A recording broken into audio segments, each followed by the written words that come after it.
Chapter 777. The heavy rain had just stopped, and the sky was still misty. The drainage system in the neighborhood was excellent. The rainwater that had accumulated up to their ankles had all been drained. After a night of rain, the cement road was as white as a mirror. The grass was greener, and the autumn flowers were redder. Of course, due to the strong wind and heavy rain, some of the tender grass in the courtyard was blown away. A frangipani tree had its trunk broken. The trunk was broken, but there was still a piece of flesh attached to the tree. It looked like it was reluctant to part with its mother. The cleaner, who was responsible for cleaning the community and clearing the fallen leaves, found something strange. This community was a high-end villa community. Usually at 6 or 7 o'clock in the morning, the community was as quiet as night. There were almost no signs of activity. Only after 9 o'clock would there be a busy state of cars coming and going. However, the situation today was a little special. It was only 5 o'clock, not even 6 o'clock. It should be the golden time when the nobles who had been busy the whole night were sleeping soundly or had just fallen asleep. However, there were a few luxury cars entering the neighborhood. Moreover, these luxury cars arrived at the same villa, the entrance of A11's courtyard. Fang Yen didn't sleep the whole night. He kept receiving information from all sides. Fang Yingying and Fang Haohen hadn't returned yet, which meant that they hadn't found Li Ye's information yet. Du Qing had turned himself in, and the person in charge of searching for the hostages was Du Qing's trusted aide, Green Wolf. Last time when Qing Hong rebelled, Green Wolf guarded Du Qing and made a great contribution. With Qing Hong's veteran 13, Tiger Lord, and a bunch of others in prison, Green Wolf and the other rising stars naturally had the chance to stand out. Du Qing lost his freedom after he was imprisoned, so it was a little difficult for Green Wolf to handle the situation alone. Therefore, when Du Qing left, he instructed him to report to Fang Yen in time if there was any situation. When he wasn't around, Fang Yen would issue orders on his behalf. Green Wolf knew the relationship between Du Qing and Fang Yen, and he also knew Fang Yan's superb martial arts and ruthlessness. He responded to Du Qing's call to look for Fang Yen if there was any difficulty. Therefore, in the process of searching for the hostages, as long as there was any movement, they would report to Fang Yen. A suspicious vehicle has been spotted at the seafood pier. We've sent our brothers from the Heavenly Squad to check it out. The informant said that they found traces of the enemy in the abandoned factory in Baiyun district. Now they are asking the Brothers of the Earth team to go and rescue them. The Xian team is on standby and ready to provide support. Doggy Li's people are starting to cause trouble. They want to snatch Qing Hong's place. Doggy Li and Master Qing have a grudge. Fang Yen did not feel impatient. On the contrary, he attached great importance to the information he collected each time. He organized the information one by one, and then kept marking and writing on the map of Flower City. From time to time, he would discuss something with Lu Chaoga. Lu Chaoga did not sleep for the whole night. Fang Yen urged her a few times, but she still insisted on staying by Fang Yan's side. When Fang Yan's teacup was empty, she filled it with water in time. Fang Yen was hungry, or rather, she felt that Fang Yen was hungry. She went to the kitchen and brought over a bowl of steamed buns with chili oil. If Fang Yen missed something, she would subtly remind him. When Fang Yen had something to discuss with her, she would give her opinion in time. Moreover, these opinions were quite important. The ancients all liked women who were beautiful. Lu Chaoga was not just a simple, beautiful woman. She could take charge of a region's affairs, and she could even hold a leadership position in a place where strong people gathered. Most of the information is invalid, and even all of the information is invalid. However, if there is one piece of information that is true, or if there is one piece of information that is true out of 10,000 pieces of information, it means that we have found Li Ye's location. This is very important to us and Li Ye, and it is also very important to Du Qing. This was how Fang Yen explained to Lu Chaoga. Du Qing was his ally, and he was his brother. The reason why Fang Yen was able to stabilize the foundation of Flower City was closely related to Du Qing's help. Without the help of Du Qing's tens of thousands of green and red disciples, how could he know everything that was happening in Flower City? If the generals were to start a war against Fang Yen, Du Qing would be the best breakthrough point and target. Du Qing started his career from the shadows. Although green and red had been shuffled several times, how could he prove that he had cleaned up everything? Especially Du Qing himself. Everyone knew that he was the biggest gangster leader in Flower City back then. He was still the same. You're such a big shot, yet you've never done anything illegal before? Had he never shot someone in the dark and buried someone in a deep hole? Who would believe you if you said you hadn't? So many of your brothers had gone in, but you, as the leader, were pure and clean, looking like the reincarnation of a good person. Did you think everyone else was an idiot? If it was a normal day, even if others knew about Du Qing's background, they would be helpless against him. However, it just had to be at this moment. When Leah had been kidnapped, Du Qing had no choice but to pinch his nose and make some compromises. For example, turning himself in. Fang Yen did not sleep for the entire night, and Lanshan Valley's willow tree also woke up very early. The news of Leah being kidnapped and Du Qing turning himself in had already spread to everyone's ears. How could they not have received the news? Regardless of whether they liked Du Qing, or whether they cared about this gang leader who was born in the wilderness, they were on the same side as Du Qing. Since something had happened to an important person on their side, they naturally had to discuss it with Fang Yen, the core figure. Jiang Shangxin followed closely behind them. Not long after Jiang Shangxin left last night, Du Qing came to visit and made the decision to turn himself in. She went back to take a shower, and before she could lie on the bed, she received the shocking news of Du Qing turning himself in. At that moment, she wanted to rush over to see Fang Yen again. However, she thought about it and decided to lie on the bed for a while. She slept all the way until 5 in the morning before she rushed over with her chauffeur and bodyguards. Is it necessary to turn himself in? Jiang Shangxin's face was full of worry. Is there no other solution?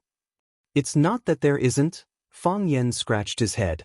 Although he did not sleep for the entire night, he seemed to be in good spirits. However, there was a layer of oil on his face and hair, and he did not look very clean and neat. But this is the safest method. Du Qing is too important to us. Lan Shanggu raised his thick eyebrows and said, if he's not around, Qing Hong will not be able to play its role. We do not have Qing Hong's help.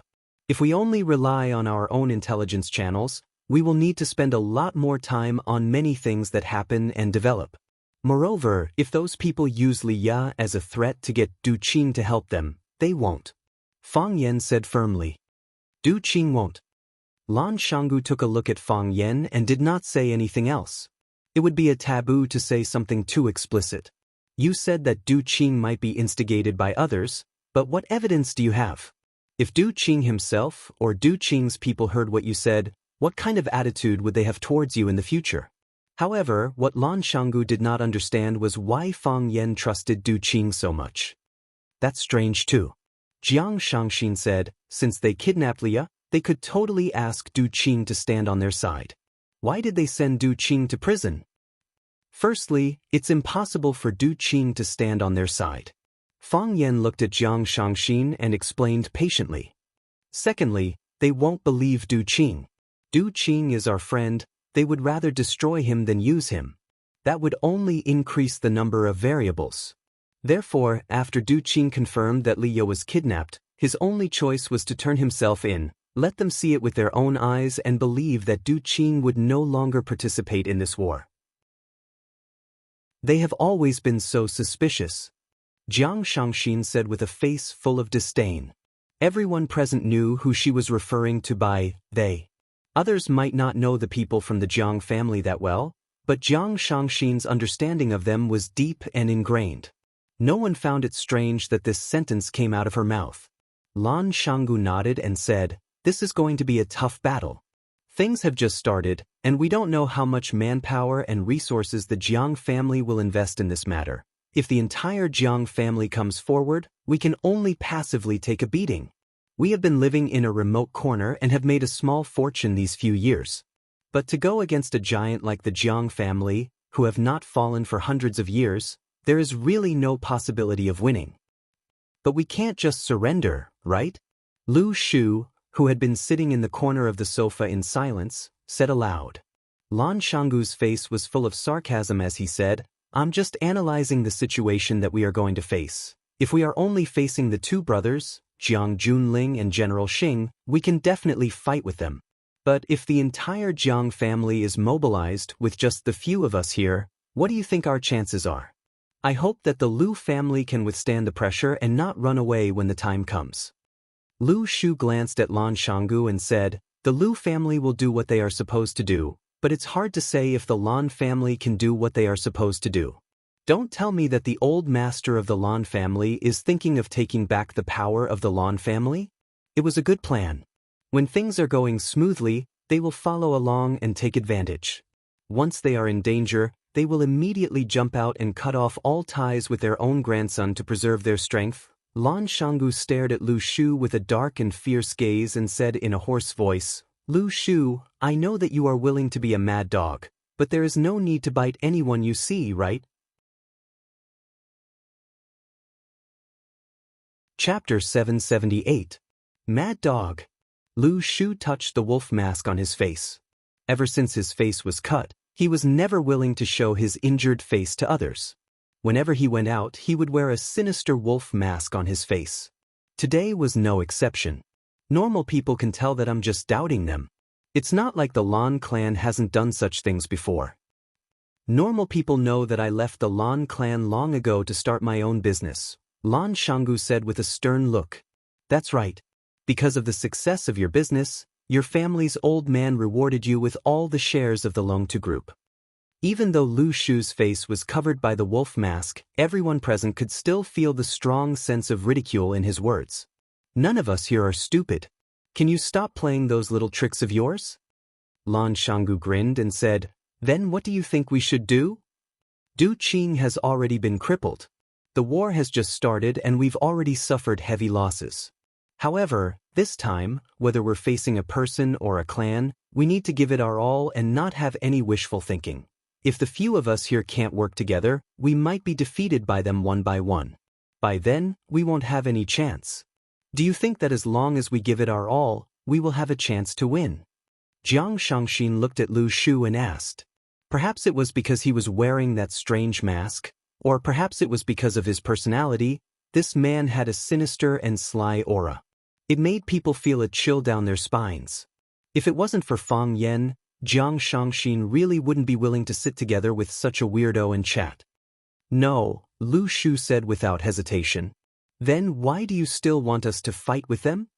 Only by fighting with them, only by making them pay the price, will they be able to face our power seriously.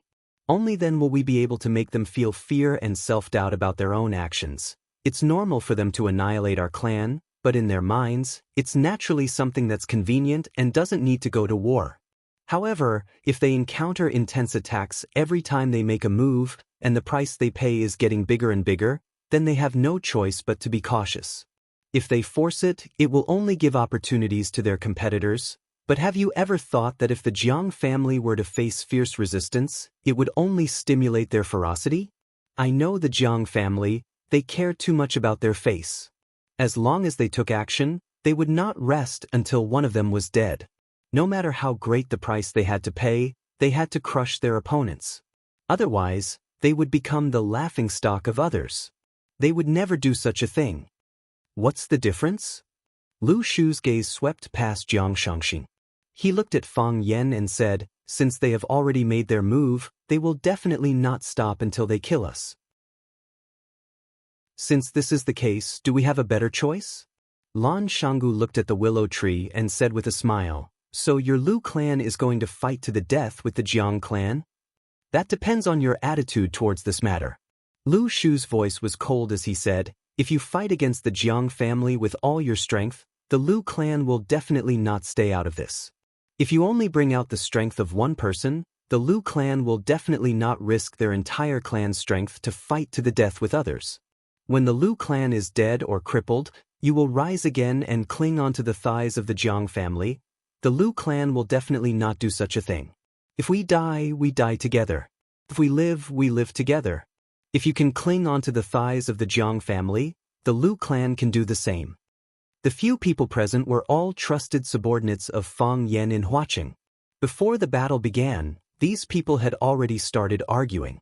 Not only did they represent individuals, but they also represented a family that was, and still is, very prominent. Was the interest of the clan the same as the interest of the clan? Would the clan be willing to bet on the future of the clan to stand with them? These matters were too complicated. Even Fang Yen did not have any better solutions. As they attacked each other with their tongues, Fang Yen held his teacup and drank his tea quietly. He did not stop them or make a sound. He only looked at them quietly. It was as if he was trying to find some clues from their intense or harsh words.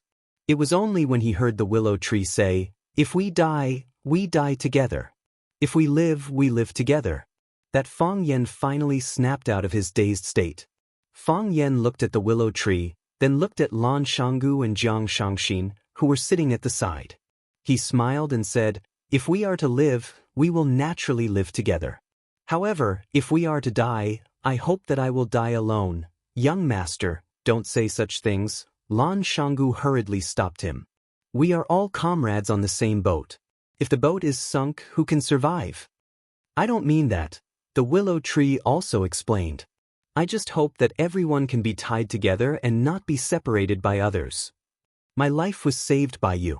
Jiang Shangxin giggled and said, "If it wasn't for you, I might have died in Paris."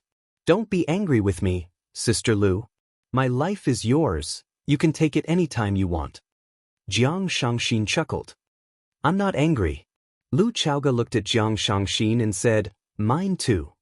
Fang Yen waved his hand and said, "There is one thing we must admit. The reason why the Jiang clan launched this attack is because they hate me the most. Of course, if it was only because they hate me, they wouldn't be willing to spend so much capital to do this. Or is it because of interest? If I'm not around, can you protect the Rubik's Cube and Xiaoyan's interests? I am fighting with the Jiang family to the death. You are fighting with the Jiang family for interests. Even if you lose, you will only lose some interests. Finding someone to say some soft words and give up some interests is something that everyone can accept. So, I will still say the same thing. If I need to die, let me die alone. However, if you are willing to stand with me and do something to protect your interests, I will be very grateful." Lan Shanggu's eyes flickered. He finally made up his mind and said, "Master, before I say that, I need to go back and discuss with the old master." Fang Yen nodded and said, "I understand." The willow tree was the first to express his opinion. He said, "Life and death are up to fate. As long as the Lu family can offer us, we will definitely not be stingy. This time, let the Lu family be the vanguard." Jiang Shangxin looked at Fang Yen and said, "I don't have anything to offer. The only thing I have is what you have given me. I can only fight to the death." Lu Chaoga did not say anything. She only held onto Fang Yan's hand tightly. He was alive. He was already alive. He was dead. He was already dead. Fang Yen smiled and raised the teacup in his hand. He said, "The world is so beautiful. Everyone should try their best to live. In order to live." Everyone raised their teacups and gently clinked with Fang Yan's teacup. At noon, the Jiang family's real attack finally came. First, the Lu family's cargo ship was seized by the coast police. They said that someone reported them for smuggling. Li Mingzhu, the person in charge of the shipping company, went to negotiate with the coast police, but they refused to budge. Li Mingzhu agreed to let them inspect the ship to prove their company's innocence. However, the coast police said that there were too many ships in front of them. They might not be able to inspect them in a short time.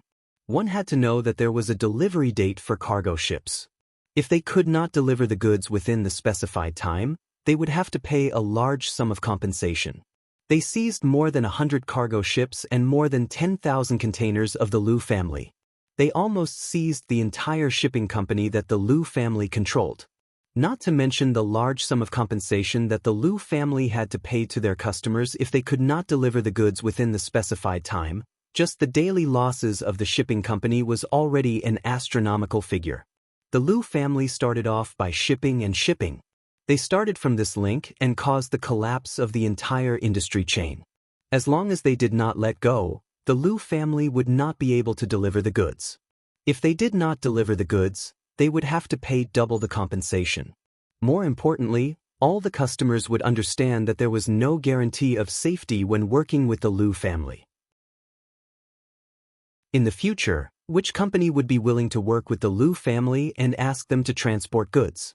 This would be a fatal blow to the Lu family. Lan Shanggu did not have a good time either. After he left the Lan family, he established a trading company. In the past few years, he helped Chao Yan to sell the Rubik's Cube products. The company expanded rapidly and was now starting to take shape. However, today, the trading company was suddenly seized. It was said that they were involved in tax evasion. Fang Yan was not sure if Lan Shanggu had evaded taxes. However, to be honest, how many companies in Huaxia did not evade taxes? Even the staff of the government department were trying to find invoices so that they could be reimbursed. The reason why Lan Shanggu was targeted was because someone wanted to touch them. The sales company was investigated and the sales channel was broken. This naturally affected the delivery and sales of the Rubik's Cube. It affected the purchase of consumers and the demand of the market. Lan Shanggu was not the only one in trouble. Even the Lan family was hit by them. Two of the listed companies controlled by the Lan family were exposed to scandals. The moment the market opened, their prices fell. Based on the current trend, it would be difficult for them to recover in a short period of time. When that happened, the stocks of the Lan family would be no different from waste paper. What made Fang Yan the most furious was that Jiang Shangxin met with a car accident when she went to Longtime Group to control the overall situation. Chapter 779. After Shangxin left Fang Yan's side, she went straight to work at Longtime Group. The more chaotic the situation was, the more they needed to be in charge of the headquarters. Since the Jiang family had failed to acquire the shares of Longtime Group from Shangxin, they naturally wouldn't show any mercy to this company. The Lan family and the Lu family were facing a huge crisis, and it was still unknown how they were going to deal with Longtime Group. However, the more unknown it was, the more worried and uneasy it was. When Jiang Shangxin's car turned left on Donghu Road, a truck full of furniture ran the red light and crashed into the side of the Mercedes-Benz that Jiang Shangxin was in. Luckily, Shangxin discovered it in time and hurriedly instructed the driver to crash into the green belt in the middle of the road. The front of the truck broke the railing in the middle of the green belt, then it turned around and fled in the opposite direction. The truck couldn't stop in time and crashed into the green belt. The body of the truck tilted, and the entire car overturned in the middle of the road. The large furniture on the car was scattered all over the ground, and the traffic on the entire road was blocked. Jiang Shangxin's bodyguards rushed over and wanted to control the truck driver. However, by the time they arrived, the truck driver had already disappeared. It was as if he had vanished into thin air. When Jiang Shangxin called Fang Yan to talk about this, Fang Yan told her not to go to the office and to find a safe place to stay. Jiang Shangxin insisted on going and said that if she was scared off today, she would fall into the trap of the people behind the scenes. Jiang Shangxin gritted her teeth when she talked about those people. It seemed that this assassination incident had made her hate her family to the core. Fang Yan had no choice but to send a group of elites from Green Wolf to Longtime Group to be in charge of Jiang Shangxin's safety. Green Wolf agreed to Fang Yan's words and immediately sent a group of people to Longtime Group to carry out the mission. Fortunately, Green Wolf had a strong foundation. Otherwise, under the situation where they needed manpower in all aspects, their small business wouldn't be able to hold on. Compared to the huge crisis encountered by the Lan and Lu families, Chaoyan technology was calm. Nothing unusual had happened. It was as if the Jiang family had deliberately forgotten about it, or they simply did not know the relationship between Fang Yan and Chaoyan technology. However, in the eyes of Fang Yan and Lu Chaoga, this was not a lucky thing. Everyone knew that Chaoyan technology belonged to Fang Yan and Lu Chaoga, as well as the Qin family. If the Jiang family made a move against Chaoyan technology, they would naturally anger the Qin family and force the Qin family to retaliate. This was clearly unwise. The Jiang family didn't touch Chaoyan technology because they didn't want to anger the Qin family. However, another possibility could not be ruled out. The Jiang family and the Qin family had reached a consensus, sacrificing Fang Yan and Lu Chaoga in exchange for control of the entire Chaoyan technology. Chaoyan technology had the Rubik's Cube, which was coveted by the energy industry all over the world. The Rubik's Cube was a hen that could continuously lay golden eggs. Even a family like the Qin family could not resist the strong temptation it emitted. If the Qin family had really reached a secret agreement with the Jiang family, it would be a disaster for Fang Yan. Don't think too badly of the outcome. Looking at Fang Yan frowning in front of the map of Huaqing, Lu Chaoga's heart ached. She tried to persuade him. Maybe they are just afraid of angering the Qin family. With Chaoyan Technology's current important position in the Qin family's entire industry layout, attacking Chaoyan is equivalent to attacking the Qin family. The Qin family will definitely not tolerate it. They are very cautious. Lu Chaoga did not go to Chaoyan Technology to oversee things. After Jiang Shangxin got into a car accident on her way to work, Fang Yan stopped Lu Chaoga from going to work. He didn't want Lu Chaoga to encounter the same thing again. He didn't dare to take the risk. He could lose, but he would never gamble with the lives of Lu Chaoga and the people close to him. Moreover, even if Lu Chaoga didn't go, Chaoyan Technology could still hold on. The people from the Qin family were all at their posts. Even if the Jiang family attacked Chaoyan, the wealthy families would have a common language. I need to make a trip to the Yen capital. Fang Yan said in a low voice, I need to go to the Qin family. I want to talk to them. Lu Chaoga nodded and said, Okay, you are going to talk to them. It was pitch black and gloomy. There was also a faint smell of blood in the air. Du Qing had lived on the edge of a knife for almost half of his life, so he was very familiar with the smell of blood. According to Du Qing's status, he shouldn't have been brought to such a detention room to be interrogated. He should have had better conditions. The connections he had made in Huaqing would have stood up for him and treated him as a distinguished guest. This was the happy prison life of a gang leader. For those with money and power, there was a world of difference between outside and inside prison. But similarly, inside prison, there was a world of difference between their lives and those of ordinary prisoners. The treatment they received in prison was a life that many prisoners couldn't enjoy on the outside. However, Du Qing obviously couldn't enjoy these benefits. After he entered the building, he was locked into a separate and sealed room. The room was narrow. Other than a broken bucket for prisoners to relieve themselves, there was nothing else. There was no table, chair, or bed. He could only rest and sleep on the floor. Because the room was too small, he couldn't straighten his body. He had to bend his waist when he slept. Du Qing didn't have any objections. He found a clean place and sat down. Then he closed his eyes and began to rest. The night was silent.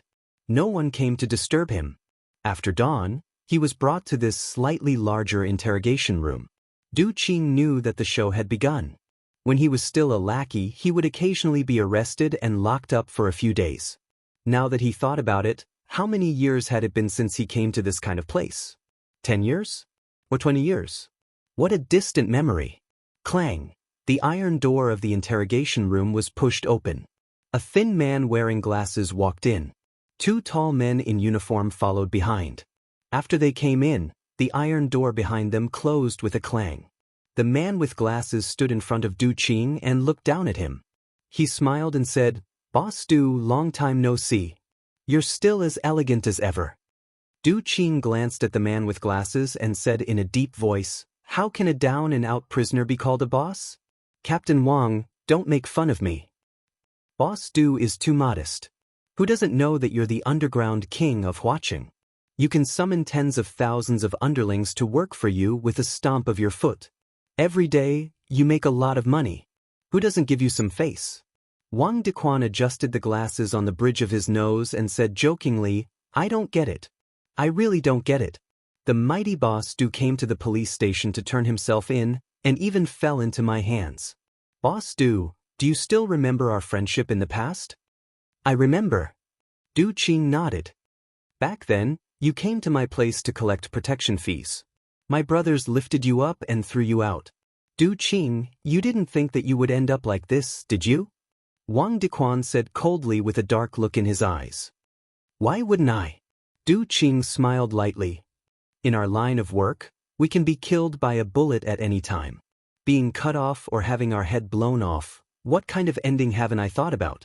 Now I'm just sitting at a place I used to come to. It's already much better than I thought. Du Qing, do you think you're just here to sit? Do you know who you've offended? Wang Dequan laughed and said, You've made friends with so many bigwigs, why didn't anyone call to intercede for you this time? Think about it, there are hundreds of people in this bureau. Why is it that it's my turn to interrogate you? Du Qing, you're about to die, don't you know? Du Qing looked at Wang Dequan and said, I know some things better than you. You can ask, I'll tell you everything I can, and I won't say a word that I can't say. Pa?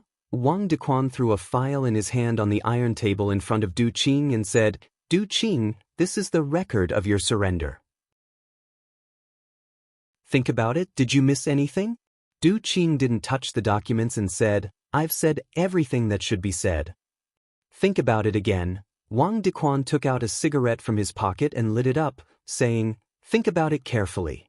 If you can't think of it, my subordinates are happy to help you recall. Our conditions here are simple. Some of our interrogation methods and tools are not as advanced and ruthless as your guys who play dirty, but if Boss Du is willing to give us some advice, I think we will definitely improve. Don't you think so? Du Qing looked up at Wang Dequan and said, I know what you want. Boss Du is one of the smart people in Huaqing, of course you know what I want. You want me to bite people. Bite people who don't matter. How can you say people who don't matter? He's a big shot in Huaqing, even Boss Du has to follow his lead. I can't afford to offend this kind of person. However, since he has a close relationship with Boss Du, how could he not have a part in the things you've done? Don't you think so? I did it. Du Qing's fingers lightly tapped on the table and said, It has nothing to do with him. You see, you're really not smart to say that. Wang Dequan shook his head and sighed. He gave a look, and immediately a tall man pressed a stack of newspapers on Du Qing's back. Another policeman held a metal rod and smashed it on the newspapers. Bang! The newspapers made a dull sound, and Du Qing's body suddenly fell forward. Du Qing's chest bumped against the metal table, but he quickly straightened his back and straightened his spine. He wiped the blood from the corner of his mouth, looked at Wang Dequan and said, You don't care.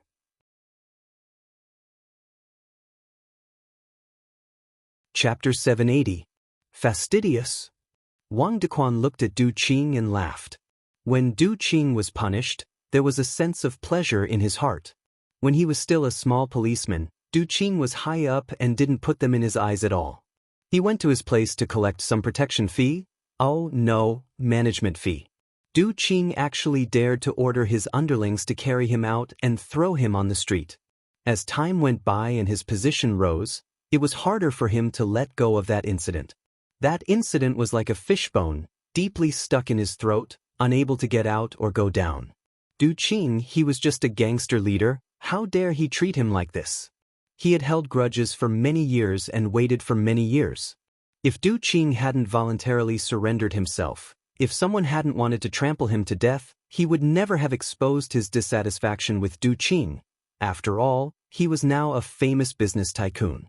However, he had offended someone he couldn't afford to offend, he had to surrender himself to the police station, and someone sent him to him. With so many coincidences added up, if he didn't know how to grasp it, he would have been wronged for so many years in vain. Now, Du Qing's life and death were in his hands. Even if he asked someone to beat him to death, it could also be said that he had a heart attack. Anyway, he had checked Du Qing's information, and Du Qing had a lot of small problems. Wang Dequan seemed to have heard the best joke in the world. He held his stomach and laughed until he couldn't breathe, saying, Fastidious? Did I hear it wrong?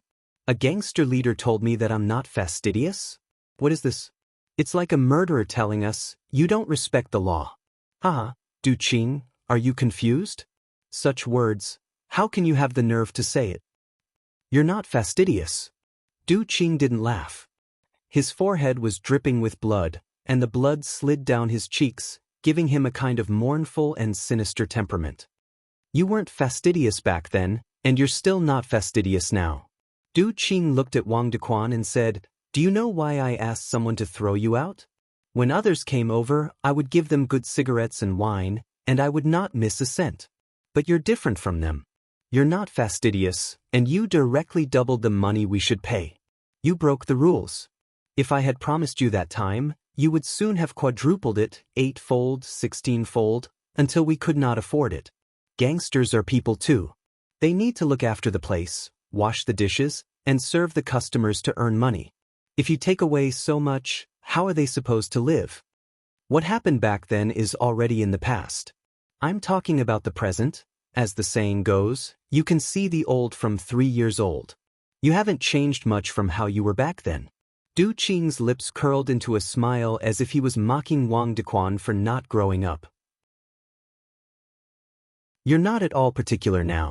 You should know that when everyone's status reaches a certain level, everyone will part on good terms. Harmony breeds wealth, right? I know you have a heavy responsibility on your shoulders, so I won't make things difficult for you. I've told you everything that I should. My explanation is equivalent to giving an explanation to the higher-ups for you. Du Qing gently shook his head and said, I'm thinking for you, but you're not thinking for me at all. He looked back at the 2 men in black who were responsible for the torture and said, What is this? Playing with torture? You're not smart, so I can only think of a way to make you smarter, Wang Dequan said coldly. He didn't like Du Qing's gaze. He didn't like Du Qing's smile. He didn't like how Du Qing still dared to look at him like that even though he was already a prisoner. Du Qing, if you've come to your senses, then hurry up and tell us the truth. Tell us the truth. Did someone instigate you to do those things? Is there something else you're hiding from us? Wang Dequan, I can tell you honestly that Feng Yan is a good person. He's a good person who can go to heaven even if he dies. He wouldn't instigate me to do those things. If he knew that I did those things that you think I did, he would immediately cut off all ties with me. In this world, not all successful people are as dirty as you think, and not all people are as unscrupulous as you think. I've said it before, I've said what I should say. I won't tell you a single word of what you want to hear. There's a path to heaven that you don't want to take. All right, Du Qing waved his hand. When he waved his arm, the shackles on his hands clanked. I'm more familiar with these lines than you, and I can say them with more vigor than you. What are you going to do?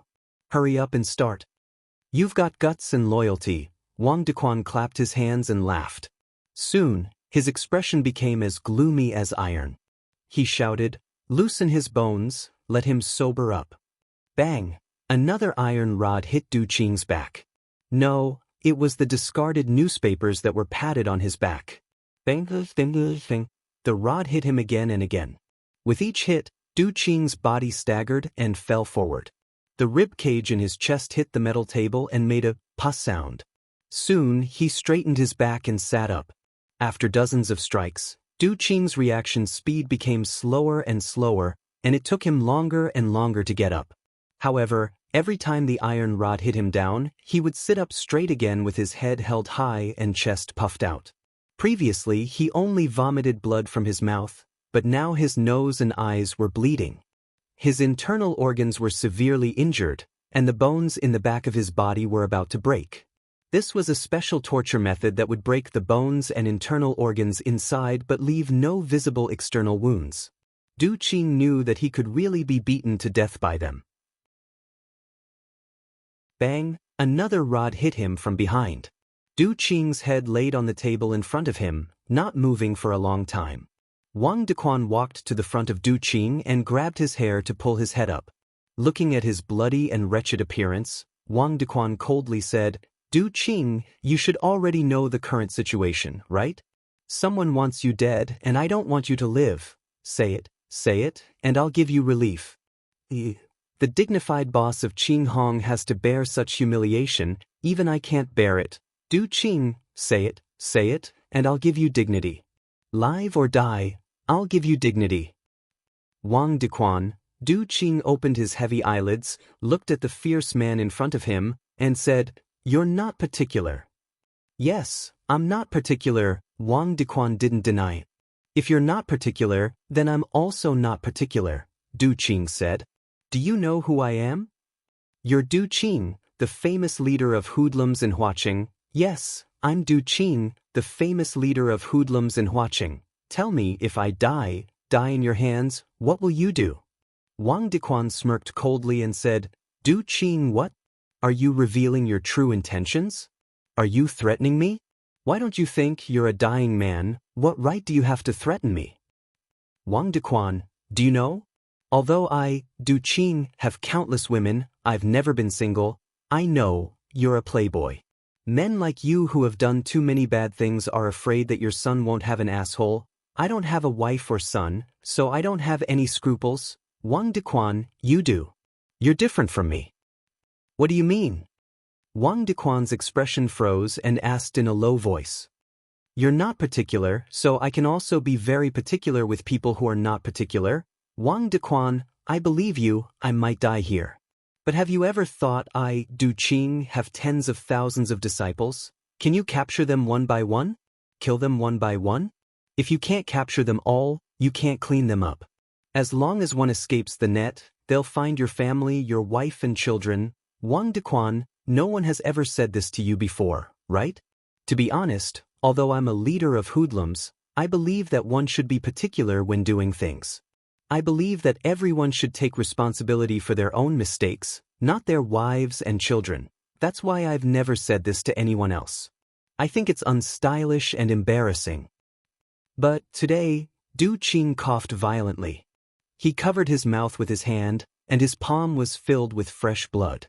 He used his elbow to support himself on the table and slowly pushed his body up. He ran a hand through his hair to make it look less messy. He forced himself to stay alert and once again straightened his back.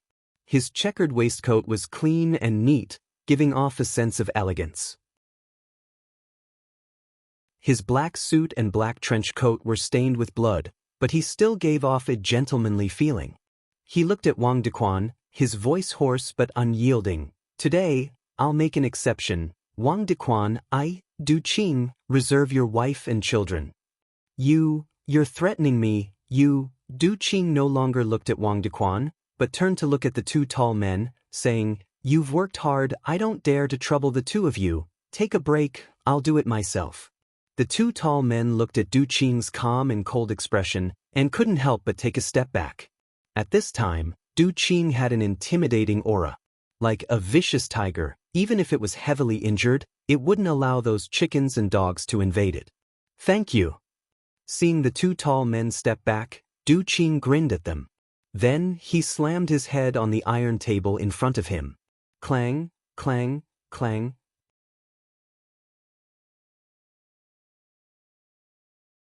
Chapter 781. There was a saying in Jianghu, the arrogant are afraid of the stupid, and the stupid are afraid of the reckless. In the process of promotion, Wang Dequan had also done a lot of things that crossed the bottom line. He had always thought that he was a dangerous man who did not care about his life. However, after seeing Du Qing's performance at this moment, he realized that compared to his own self-awareness, he realized that he was simply not up to par. It wasn't that he didn't care about his life, but he was just being unreasonable. For so many years, he couldn't even be arrogant. What a cruel truth. Clang, clang, clang.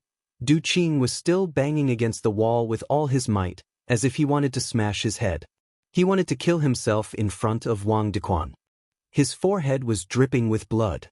The blood blurred his eyes and slid down his cheeks, flowing down his neck and onto his white shirt. Because his shirt was so white and straight, it was so bright and dazzling after being stained with blood, and it was a ghastly sight. His flesh and blood were sticky, and the wound on his forehead could no longer be seen clearly. Every time they collided, there would be a heavy thud on the iron table. Clang, clang, clang. Because Du Qing used too much force, grooves of different sizes appeared on the metal table. Clang, clang, clang. With every knock, another groove would appear. When he knocked his head on the same spot, the previous dent became bigger and deeper, as if the iron shell was about to break apart. Clang, hing, hing. Every time Du Qing's head smashed against the metal table, it felt like he was smashing against the faces and hearts of Wang Dequan and the others. It felt like he was trying to smash open the gates of hell, for himself and for Wang Dequan and the others. Captain. A tall uniformed man's face was filled with panic. He pointed at Du Qing, who was still hitting his head with all his might, wanting to commit suicide, and said, Something will happen to him. Something will happen to him like this. Captain, what do we do now? The other uniformed man was also frightened. They were in this line of work, and they often used private torture on others. But today, they hadn't even done anything, and the suspect had already done it. This was the first time they had seen something like this. It was only then that they realized the man's identity. Not only was he the prisoner Du Qing who had turned himself in, he was also the leader of Qing Hong, the underground godfather of Flower City with tens of thousands of subordinates. Even now, he wasn't someone they could bully at will. The one who was suffering the most was Wang Dequan. Perhaps Du Qing would not remember the names of the two black-clothed men who had carried out the torture. In fact, he would not even bother to remember their names. He knew that they had been ordered by someone else, and he would not lower himself to the level of such insignificant people. However, he would definitely take revenge on him. Just as he had said, his wife was already reserved by Du Qing. He wasn't joking. If he died here today, the enraged members of the Green-Red Gang would really take revenge on all of Wang Dequan's relatives and children. Wang Dequan didn't dare to imagine what they would do. He wasn't afraid of thieves stealing, but he was afraid of thieves remembering. However, if he were to give up on Du Qing just like that, how was he going to explain it to the higher-ups? Explain to those who wanted Du Qing to bite or die? Previously, Wang Dequan was very excited, feeling that the best opportunity had arrived. If he could do this job well, he would have a meteoric rise in his career, or even several steps forward. Moreover, he could humiliate Du Qing, just like how Du Qing humiliated him in the past. But how did things become like this? Du Qing. Wang Dequan's forehead was drenched in cold sweat as he clenched his teeth and shouted Du Qing's name. Quang. Du Qing acted as though he didn't notice it as he continued to knock his head hard. His strength was getting weaker and his speed was getting slower and slower. His eyes were already finding it hard to open. He was relying on his body's inertia to do this. You bunch of trash. Wang Dequan finally couldn't hold on any longer. He scolded the two tall men. Hurry up and stop him. Do you really want to see him die in front of you? Let me tell you, I, Wang Dequan, have to bear the responsibility. None of you can escape. When the two uniformed men heard Wang Dequan's order, they hurriedly supported Du Qing on his left and right, preventing him from knocking his head on the metal table again. Bang! Du Qing was still using his head to knock forward, but this time, his head knocked onto the chest of one of Wang Dequan's men. Dear passengers and friends, Flight A73001 from Huaqing to Yanjing has arrived. We, the Sky Alliance. The sound of the broadcast in the cabin woke Fang Yan up. He didn't sleep last night, and today he was busy dealing with all kinds of unexpected situations. He was also busy rushing to the airport before the matter was over, so his body was indeed a little tired. He naturally couldn't waste some rest time on the plane. He always needed to maintain his best mental state. The battle had just begun. Who knew what would happen later? He opened his eyes and looked out the window. The sky was gloomy, and it was still drizzling outside. This made Fang Yan's mood even gloomier, and he could only secretly pray in his heart that everything would go smoothly on this trip to Yanjing. Fang Yan came to Yanjing alone, and he didn't bring any luggage. After the plane landed, he directly took the flight company's VIP car and left first. When he walked to the exit, he immediately saw a tall and handsome man who was like a statue of a Greek god standing at the exit to welcome him. Eagle Moo. Because of Eagle Moo's outstanding appearance, all the people at the exit looked at his face. Some bold girls even took the initiative to come up to him and ask for his phone number. When he shook his head and refused, those girls were on the verge of tears, and their hearts were about to break. Fang Yan couldn't bear it anymore, so he walked up to Eagle Moo and said, "If they want your phone number, just give it to them. You don't have to contact them every day." "Thank you, uncle."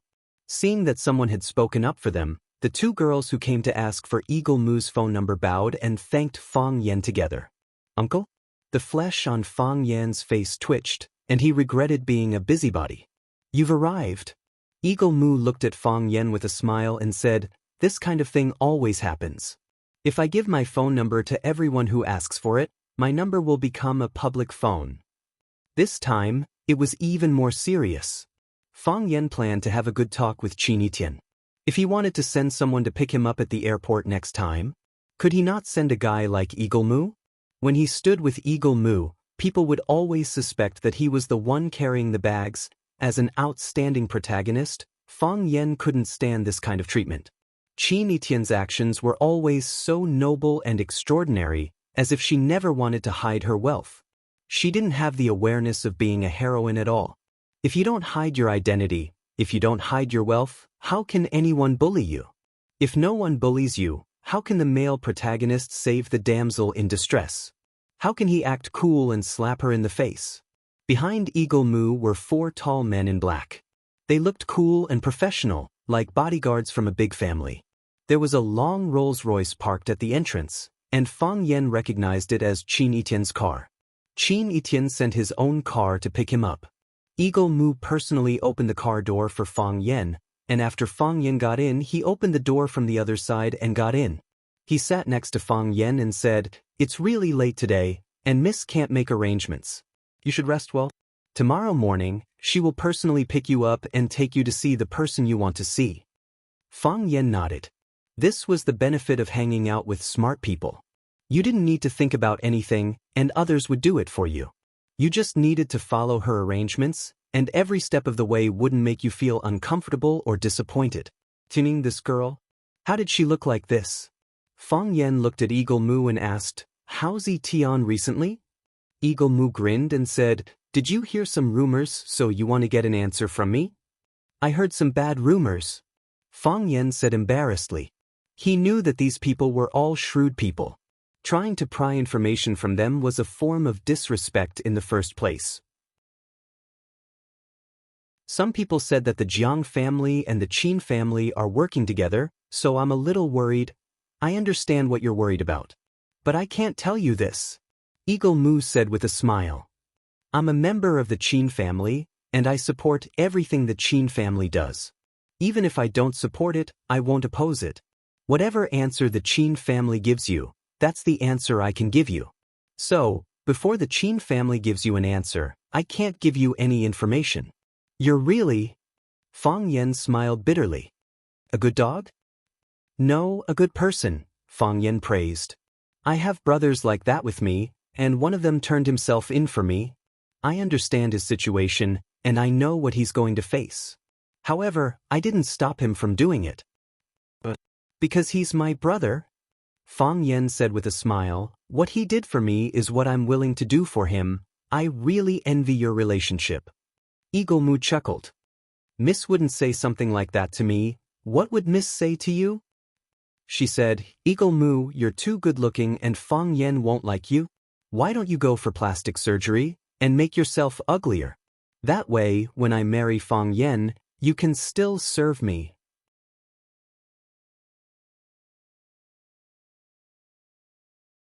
Chapter 782. Did she really say that? Fang Yan asked in shock. How could Qin Etienne say that? She really understood him too well. Fang Yan thought Qin Etienne was becoming more and more adorable. But when did they get married? When did he say he was going to marry Qin Etienne? This lass is always so lawless. She's too reckless. Mu Ying shrugged his shoulders, looking handsome. Fortunately, there were only men in the car, and no woman saw him like this. Otherwise, someone would be crazy about him. Fang Yan didn't like crazy people. Even Hua Xia's 7 addicts were no exception. Of course not, Mu Ying said helplessly. I'm her loyal confidant. If she really treats me like this, wouldn't it be too sad? I knew it. Fang Yan breathed a sigh of relief and said, Qin Etienne is a girl with a high EQ. She wouldn't say something so rude. But she did worry about it, Mu Ying said helplessly. She looked at me a few times and said, Mu Ying, you're too good-looking. You have to think of a way. If she said I was ugly and she asked me to think of a way, I would know that she wanted me to have plastic surgery. But I'm already like this and she still asked me to think of a way. What does that mean? Fang Yan looked at Mu Ying's exquisite facial features and said with jealousy, Look, you're better looking than many girls. Maybe your mistress thinks you're too much of a show-off, so she wants you to keep a low profile. No, she's not someone who doesn't have confidence in herself. Mu Ying shook his head firmly. Everyone thinks that she's the #1 beauty in Yanjing, and she must think so in her heart. Even if she never said it, and she always acted cold and indifferent to this kind of thing. But that must be what her psychology thinks. Mu Ying looked at Fang Yan and said, "She just doesn't have confidence in you." Fang Yan had a feeling that the trip to Beijing would not be smooth. The car stopped at the entrance of an ancient villa. Fang Yan got off the car and looked at the antique courtyard. He asked, "Where is this?" Mu Ying glanced at Fang Yan and said, "Mrs. House." "Why are we here?" Fang Yan asked. "Isn't that a little inconvenient? Why don't you send me to the hotel?" "Why do you care?" Mu Ying asked, looking at Fang Yan. "You're worried that this will bring trouble to Miss, aren't you? You also know." Fang Yan bitterly smiled and said, "Some time ago, there were rumors about me and Etian in Beijing, and some of them were very unpleasant to hear. Now that I'm living in her house, doesn't that make people even more suspicious? I don't care about it, but it's not good for the girl's reputation." Mu Ying grinned, made an inviting gesture, and said, "Since you don't care, there's no need to go anywhere else. Do you think Miss will care about what others say? Is there anything in this world that she cares about? It's not good for you to make enemies for your Miss, right? Miss doesn't lack money, nor does she lack career. She has the looks and wisdom. What she lacks is a lover and an enemy." The courtyard door opened and a servant ran over to open it. Mu Ying looked at the young woman who quickly came over and said, "This is Mr. Fang, a very important person to Mississippi. Please treat him well." He then pointed to the woman and said to Fang Yan, "This is Mrs. Housekeeper, Coco. If you need anything, you can ask her to do it." Coco showed the professionalism of a personal butler. He bowed respectfully to Fang Yan and said with a face full of smiles, "Hello, Mr. Fang. I'm Mrs. Personal Butler, Coco. Miss specially called me to tell me that a friend will be staying here and asked me to take good care of him. Mr. Fang, you just got off the plane, right? I've prepared a simple dinner for you according to your taste. Before that, if you'd like, you can go outside and soak in the hot spring for a while. The hot spring water is ready, and the clothes are placed next to the hot spring pool." Mu Ying said goodbye to Fang Yan and asked Fang Yan to have a good rest tonight. Miss would come to pick him up the next morning. Of course, Fang Yan wanted to soak in the hot spring first. Before he got close to the pool, he could hear the bubbling sound and the faint smell of sulfur. It was indeed the most authentic Mount Tangshan hot spring. The hot spring was open air and was isolated from the outside world by dense trees. You could see outside from the inside, but you couldn't see inside from the outside. Fang Yan took off all his clothes and sat in the hot spring pool with only a pair of shorts on. He couldn't help but let out a comfortable moan. The temperature of the hot spring was just right as he soaked in it, opening up every pore on his body. It made Fang Yan feel extremely comfortable. All the fatigue on his body was swept away, and his mind became much clearer. He felt like he had been reborn. Fang Yan looked around at the elegant installations and some simple but unique furnishings. He immediately realized that this was the pool that Qin Etian used to soak in. He actually used Qin Etian's pool. He actually shared a hot spring with Qin Etian, but when he thought about how the hot spring outside was shared by countless people, he felt that it wasn't a big deal after all. Anyway, Qin Etian wasn't here now. What was Qin Etian doing now? What was the Qin family's choice? Did they reach a secret agreement with the Jiang family? What about Qin Etian? Her position? He believed that Qin Etian naturally knew her position. But would this make things difficult for her in the middle? There was a slight sound of footsteps. "Coco." Fang Yan rested his head on the wall of the hot spring and said, "Don't rush to eat. I want to soak for a while." The sound of footsteps got closer. Then one foot reached into the hot spring, and another foot reached in. Fang Yan was furious. What did she think he was? She even dared to arrange this kind of health care program that insulted him. What kind of person did she think he was? Fang Yan stood up and was ready to use his eyes to condemn the girl who dared to break into the hot spring. Fang Yan's eyes widened as he looked at the long-haired girl in a black swimsuit sitting in the pool, and he asked, "Why are you here? This is my home. Why can't I be here?" The girl's eyes twinkled like the stars in the sky. There was a faint smile on her face. She looked at Fang Yan seriously as if she was admiring the most precious treasure in the world. Didn't Eagle Moo say, "I told Eagle Moo that I would come to find you tomorrow"? I'm a girl. How could I tell Eagle Moo that you brought Fang Yan here and that I would wait for him at home? How could I tell them that? The girl's voice was clear and crisp. But why did I come to soak in the hot spring? No, what I mean is that, Mr. Fang, are you really that surprised by my arrival? From what I know about you, you should have guessed these things in advance, right? The young girl stretched out her snow-white and tender arms and cupped the hot spring bubbles one after another. She said, "You have so many doubts in your heart, and all kinds of things that have happened or will happen soon. If I don't come to see you, the doubts in your heart will become even deeper and stronger. You definitely won't be able to sleep well tonight, right? How could I bear to do that? It's so late. I thought it wasn't convenient for you to come out." Fang Yan explained. "It's not convenient for me to come out. But as long as you want to do something, you can always think of a way, right? For example, I used to think that since the hot spring here is so good, it would be great if you could come and soak in it. I just thought about it. Now I can do it. Isn't that right?" "Qin, Mr. Fang, don't be nervous." Qin looked at Fang Yan, who was huddled in the corner, and giggled. She splashed a handful of water on his face and said, "We're just taking a bath together. I don't need you to take any responsibility. If I have to take responsibility for something like this, who would dare to go swimming in public?" "Thank you." Fang Yan looked at the beautiful and flawless woman who was like a fairy in the forest. He felt that his throat was a little blocked. He said in a deep voice, "I'm very happy that you can come. I'm very happy. I believe in you. I've always believed in you. But for you to appear in front of me, I still feel it's a pleasant surprise."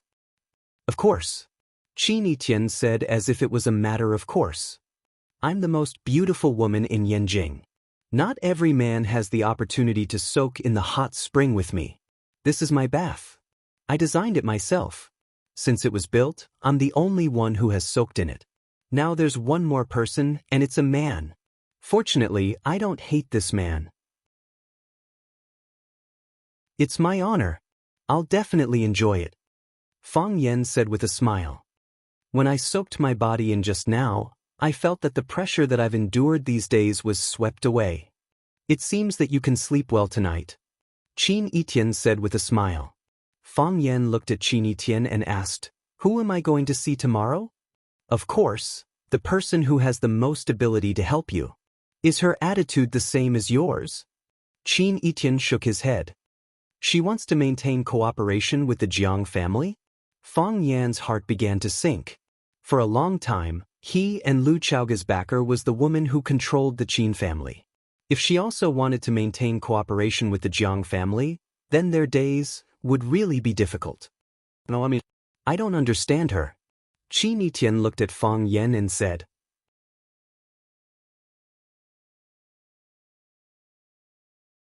Chapter 783. Her eyes were like stars, and her lips were like cherry blossoms. Her black hair was like a waterfall, and her skin was whiter than snow. Under the cover of the bubbling water, most of Qinitian's body was swallowed by the bubbles, but her exposed thin shoulders and large snow-white chest were still dazzling. This girl's skin was white and tender, just like a newborn baby's. No, she was even better than a newborn baby's. She was noble, perfect, and flawless. She had the innocence of a young girl, but also a mature charm like a dragonfly skimming the surface of the water.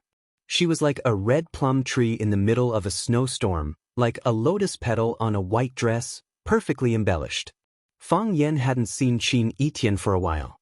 She was still the Qin he was familiar with, but she was a little different from what he had imagined. She had grown up a little, matured a little, and her youthful eyes had become a little more mature. Most importantly, she had learned how to seduce a man.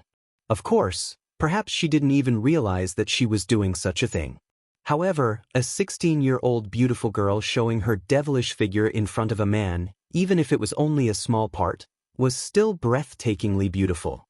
In Fang Yan's eyes, she was a goddess of beauty, but also a devil. Impulsiveness wasn't a devil, only a devil could make people impulsive. Of course, Fang Yan wasn't the kind of person you think he was. You don't understand? Fang Yan raised his eyebrows and said, You don't understand what she's thinking either? Right now, the clan is divided into two factions. Qin Etian didn't hesitate to reveal the internal situation of the Qin clan to Fang Yan. One faction is the faction of benefits, and believes that this is a once-in-a-lifetime opportunity. Although the Jiang clan is also the Qin clan's opponent, the Jiang clan and the Qin clan both cooperate and oppose each other, and they have maintained this relationship for hundreds of years. It has already been proven that this relationship is beneficial to both sides. Moreover, once war breaks out with the Jiang clan, the Qin clan will also be dragged into the abyss. When two tigers fight, both tigers will suffer. Especially when the Qin family and the general family clash, the result is hard to predict. So, they felt that since they couldn't completely destroy the Jiang family, they might as well let them continue to exist. He would take this opportunity to strengthen his control over Chaoyan technology and make him the most important flag of the Qin family's industrial kingdom. In comparison, they feel that this is more secure and can maximize the benefits, just as I guessed. Fang Yan nodded. Since we can't disappear, we might as well cooperate. As long as the two big fishes don't kill each other, they can continue to devour the smaller fishes around them. Chao Yen and I belong to that small fish. Qin Etien's hands gently stirred the water and said aloud, There are also different voices at home. Some people think that Chaoyan technology can be better managed by Lu Chaoga. Moreover, although the Qin family was controlled by Chao Yen, the Rubik's Cube technology completely belonged to Lu Chaoga. If the Qin family doesn't stand on your side in this matter, it will disappoint you and Lu Chaoga. If that's the case, the Qin family might lose everything and they won't get any benefits. So, it's still in the dispute stage. Fang Yan's eyes lit up and said, Since it's still in the dispute stage, it proves that the Qin family hasn't reached an agreement with the general family yet. So, the meeting tomorrow morning is very important. Qin Etian tilted his head and looked at Fang Yan, then said, If you can convince her, the Qin family will stand on your side. If you can't, the result will be hard to predict. Fang Yan nodded and said, I will try my best. Right? I'm going to see her tomorrow. What kind of gift should I prepare? Qin Etian glanced at Fang Yan and said, First, my mom isn't old. Second, you don't need to prepare any gifts. She doesn't need anything? Fang Yan nodded and said, That's true. Women like you are really hard to deal with. Even if I want to give you a gift, I don't know what to give. No, I've already prepared something for you, Qin Etian said. I know what she likes. Fang Yan was a bit embarrassed and said, What do you like? I'll give it to you. I like you. Qin Etian giggled and said, Do you really want to give it to me? Be serious. Qin Etian stopped laughing. She stared at Fang Yan with a burning gaze and said very seriously, I like you, do you really want to give it to me? Coco prepared a sumptuous breakfast, but Fang Yan didn't have much of an appetite. Even after going through so many big battles, Fang Yan was still a bit nervous. What made him nervous was not only the power that woman controlled and the wealth that could rival a country, but also because she was Qin Etien's mother. Qin Etian made him nervous, but didn't his mother make him even more nervous? Not to your taste? Qin Etian held a spoon and elegantly drank the millet porridge that was just cooked, looking at Fang Yan and asked. Coco, who was waiting on the side, became nervous and hurried forward to say, Mr. Fang, if it's not to your taste, I'll ask the kitchen to prepare another meal. Is there anything in particular you want to eat? No, it's already very good, Fang Yan said with a smile. He looked at Qin Etian and said, I'm just thinking about something. Don't be nervous, Qin Etian said. I'm not very nervous either. But you can't not be nervous, Qin Etian said again. Today's meeting is still very important. Fang Yan put down the bowl of porridge that he had just picked up. Was he going to let her eat or not? Qin Yin was wearing a chiffon dress, looking like a high and mighty princess. Of course, she was indeed the little princess of the Empire of Wealth. After eating a bowl of millet porridge and half a coarse bread, she looked at Fang Yan and said, Breakfast is made according to your taste, so you'd better eat some. Fang Yen nodded and picked up the bowl again. After breakfast, Eagle Moo was waiting at the gate of the yard to greet them. Seeing Fang Yen and Qin Yitian coming out of the villa together, he didn't show the slightest surprise. Fang Yen praised in his heart. It seemed that he must have read the book, Professional Qualities of a Bodyguard. "Good morning, Mr. Fang." Eagle Moo took the initiative to greet Qin Yitian and Fang Yen. Qin Yitian nodded and took the lead to get into the luxury car. "Good morning, Eagle Moo." Fang Yen greeted Eagle Moo and followed Qin Yitian into the car. The car slowly started and drove to the old house of the Qin family. According to Qin Yitian's arrangement, Fang Yen would visit his mother there. Fang Yen and Qin Yitian had known each other for many years, but it was the first time that he had entered the old house of the Qin family.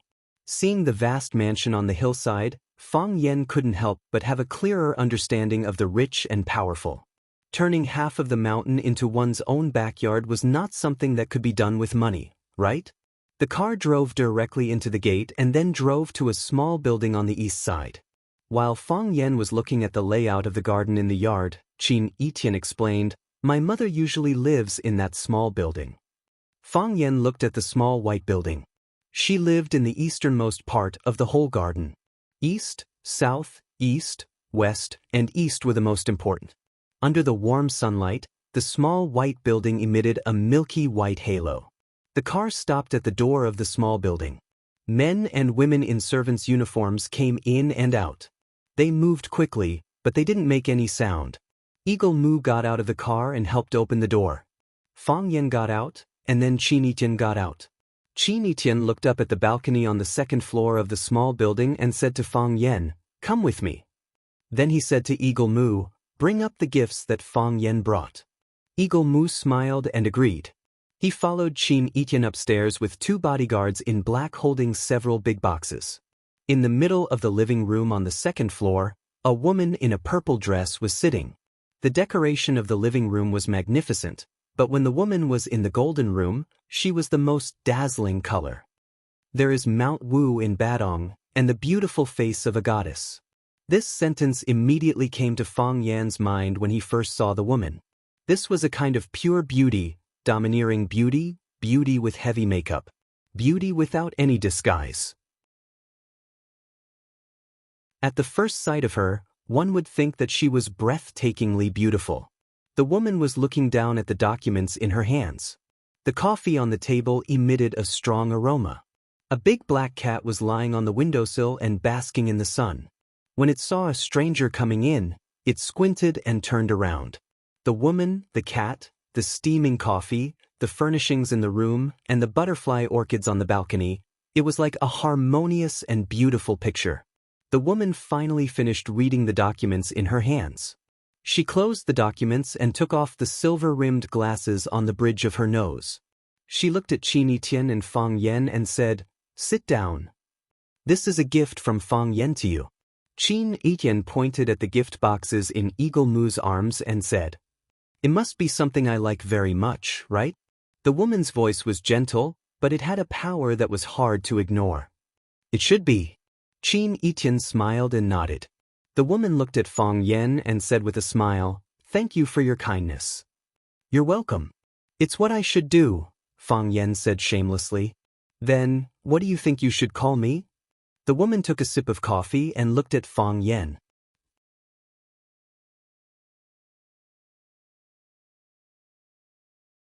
Chapter 784. How should I address her? Boss?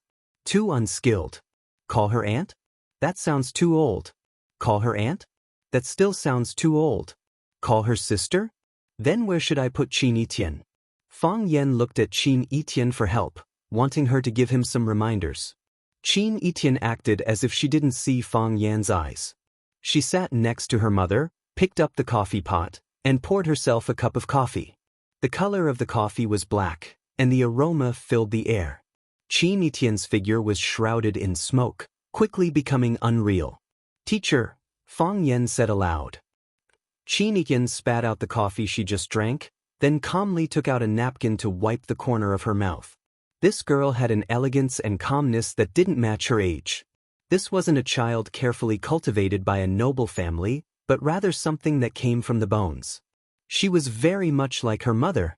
Li Xinyan looked at Fang Yen in surprise and said, "Teacher?" "You're my teacher," Fang Yen said with a serious expression.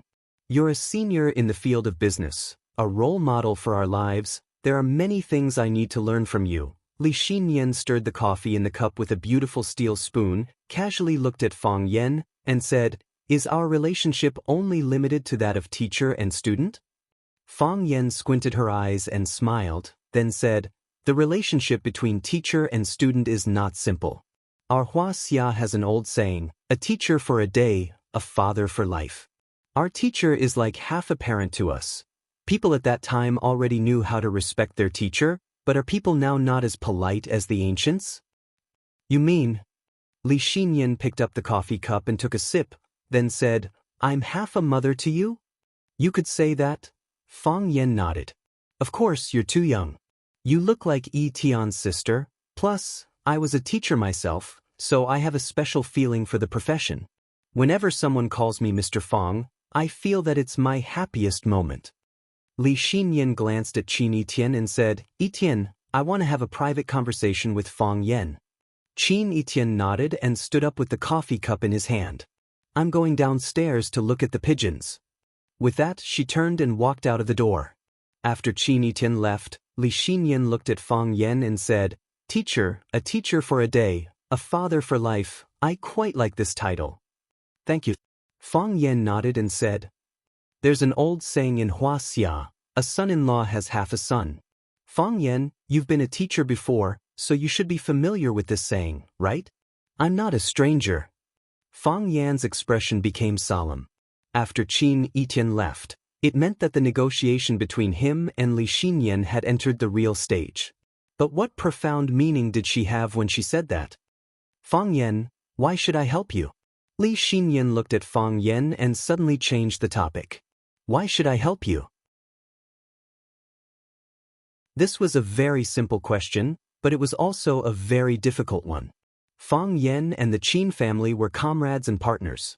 Chao Yan's interests were everyone's interests. The Jiang family attacking Chao Yan was the same as attacking the Qin family. Wasn't this a reason for the Qin family to help?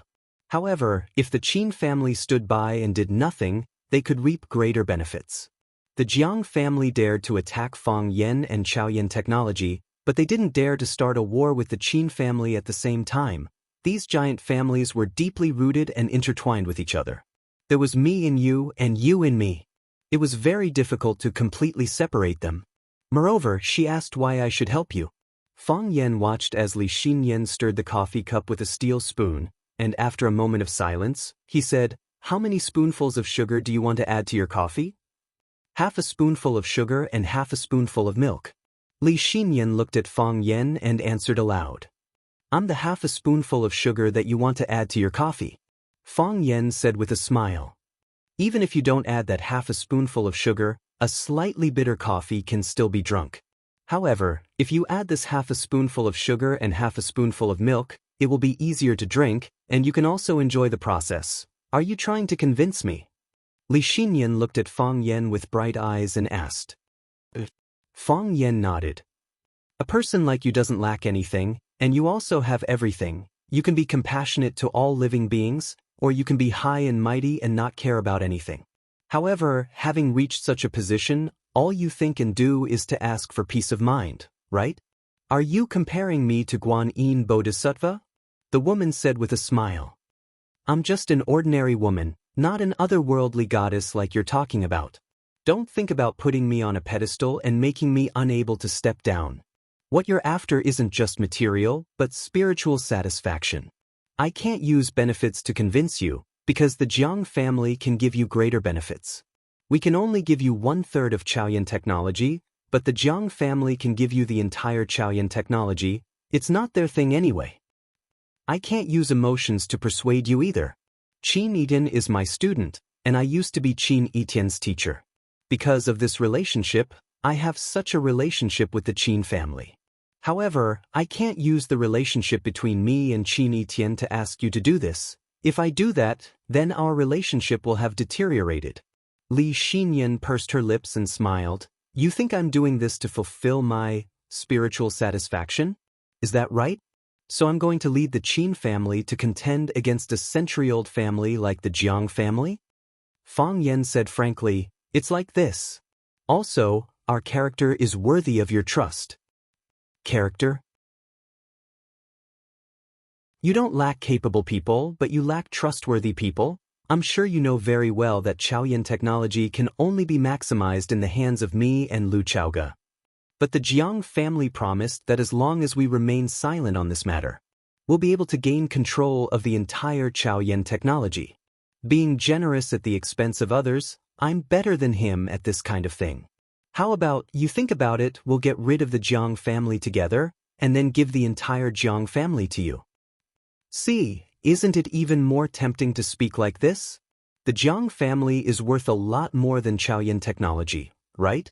Li Xinyan looked at Fang Yan with a serious expression. Her beautiful eyes had the power to move one's soul. Fang Yan, I'm a businessman, and the most important thing for a businessman is profit. Don't use personal feelings and spiritual pursuit to negotiate with me. That makes me feel like it's child's play. I'm sorry. Fang Yan apologized sincerely. Just as I said, compared to what the Jiang family can give you, I don't have any benefits that can move you. In some aspects, we're naturally at a disadvantage, because we're a part of the benefits. However, in some aspects, you also have an advantage that others can't compare to. What aspect? My daughter likes you. Teacher Li, I don't want to use my relationship with Etion to ask you to do such a thing. This isn't about borrowing $1 million or $2 million, nor is it about buying or selling a house.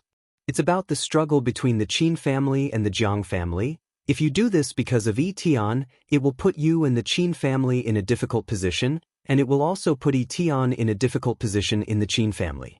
After a pause, Fang Yan said in a low voice, I hope that I have some value as a person, enough for you to be willing to do something for me, and I will remember this help. A drop of water will be returned with a spring of water. Fang Yan said this with sincerity, but Li Xinyan still shook his head. Fang Yan, I'm a businessman and also a mother.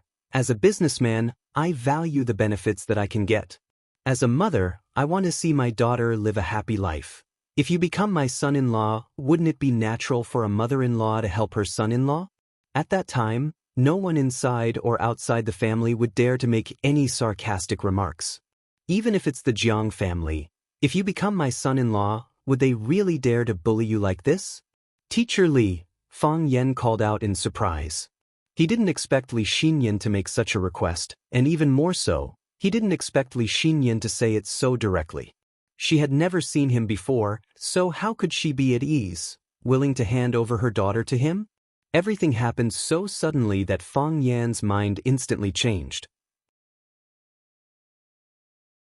Teacher Li, you still don't know me well enough. This is the first time we've met. How can you be at ease to hand over your daughter to me? I believe in Etion's judgment, Li Xinyan said. She's very much like me when I was young. When I set my sights on someone, I wouldn't be too far off. Back then, she suggested me to invest in Chaoyan technology, and I listened. Look now, how many people outside are envious of my investment judgment back then? But this kind of thing can't be forced. Etion and I, Fang Yan clenched his teeth and said, are just normal teacher-student relationships. She's my student, and also my friend. I can't use this kind of thing to make a deal. Li Xinyan thoughtfully looked at Fang Yan and said, Fang Yan, has your head been bitten by a pig before? Was she scolding him? Or was she hit by the car door when she got off the car? She was indeed scolding him. How could she scold him so casually? If not, why would you reject my proposal? Li Xinyan sneered. Could it be that you think, my daughter isn't good enough for you?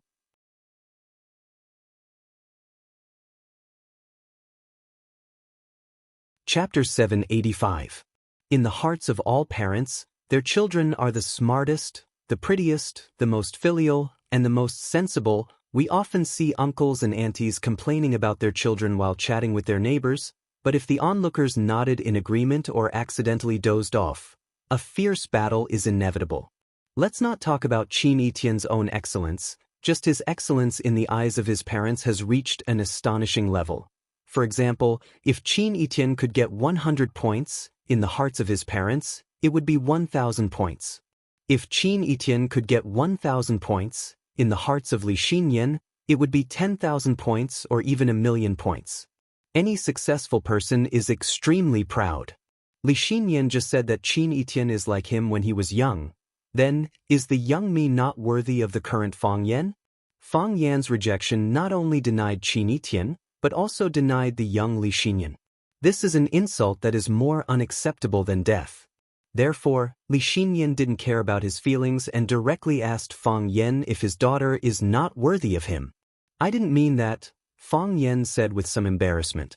Just like his grandfather Fang Hui said, his IQ is very high, but his EQ is really a problem. Especially when it comes to love between men and women, his way of solving the problem becomes childish and clumsy. Qin Etian is very good, I am not worthy of her, huh? The sneer on Li Xinyan's face became more obvious and said, she is a good person, so I am not worthy of her? This kind of rejection is indeed more advanced, and it sounds more comfortable. I have a girlfriend. Fang Yan looked at Li Xinyan and said, there is no need to hide this kind of thing, and it can't be hidden. Fang Yan already has an emotional entanglement with Lu Chaoge. If he and Qin Etian, why is it so troublesome? He just wanted to keep his life. He just wanted to live well. Why did it have to involve so many painful and tangled things? He didn't want to hurt Yi Rou, he didn't want to hurt Lu Chaoge, and he definitely didn't want to hurt Qin Etian. But the way things went, he had hurt everyone. Fang Yan was a kind person. He had the craftiness and boldness of an ancient martial arts family. He had also inherited the versatility of his mother's scholarly family. He was smart, two-faced, vengeful, and merciless. However, he also bemoaned the state of the universe and pitied the fate of mankind. He was willing to fight and die for his country and people. Most importantly, the Fang family was sparsely populated, with only one heir for several generations. Other than the elders in his family who took care of him, there were only Li Xiaotian and Ruan Qian, a group of companions of similar age from Swallow Dock, and the two juniors, Fang Yingying and Fang Haohan, accompanying him. He regarded them as his family, as his brothers. His mother, Lu Wan, often taught him to be kind to those who truly loved him, so he was filial to his grandfather, loved his parents, and tried his best to take care of and protect everyone around him. Even when he was teaching in Huaqing and saw Lu Chaoge being bullied, he couldn't help but help her. However, because of Lu Chaoge's betrayal, his enthusiasm was met with a cold current. The relationship between the two instantly fell to the freezing point. However, because of Lu Chaoge's efforts to save him, coupled with the interests of Chaoyan technology, they restored their normal friendship. If Lu Chaoge hadn't betrayed him that time, what would their relationship be like? Would they have become an enviable immortal couple? However, there were no ifs in this world. He met Yi Rou, and he also fell in love with her. Yi Rou also loved him, and they became lovers who had a mutual affinity. Things had gone in a big circle, and in the end, it was about his relationship with Lu Chaoge. Lu Chaoge became his woman. He already had Yi Rou, and he had a relationship with Lu Chaoge. It was already very annoying. Before he had time to solve it, the Jiang family's attack came like a flood. Qin Etian wanted to marry me? It had to be said that this was a request that no man in the world could refuse. The first beauty of Yan Jing, the most outstanding investor of the younger generation of Huaxia, one of the controllers of the Qin family's large industry, and the most favorable candidate for the future heir of the family, marrying such a woman, wasn't this something that all men dreamt of? With Qin Etian's ability and the Qin family's wealth, even if Fang Yan slept on a pile of money in the future, it was very likely that he would be crushed to death by a large amount of money. Besides, Fang Yan was not the kind of boy toy that people said. He was also capable, and he had his own pursuit of martial arts. If Fang Yan married Qin Etian would earn money to support the family, and Fang Yan would be responsible for being as beautiful as a flower, climbing the heavenly law. He didn't have to deal with his own affairs, because everything could be handled by Qin Etian. He didn't have to deal with countless enemies, because no one dared to offend the son-in-law of the Qin family. He could focus on martial arts, seek the way, and polish his heart of Tai Chi. How could he refuse such a life? However, he already had Yi Ro. He had met Yi Ro. So, the only thing he could do was to refuse. I have a girlfriend. Fang Yan looked at Li Xinyan and said. He repeated again. I love her very much and she loves me very much. Is it Yi Ro from the Yi family? Li Xinyan asked aloud. Fang Yan nodded and said, It's Yi Ro from the Yi family. We promised to marry each other, so I can't accept your kindness. Qin Yidan is very outstanding, and Qin Yidan is the most beautiful girl I've ever seen. However, I can't accept her love anymore.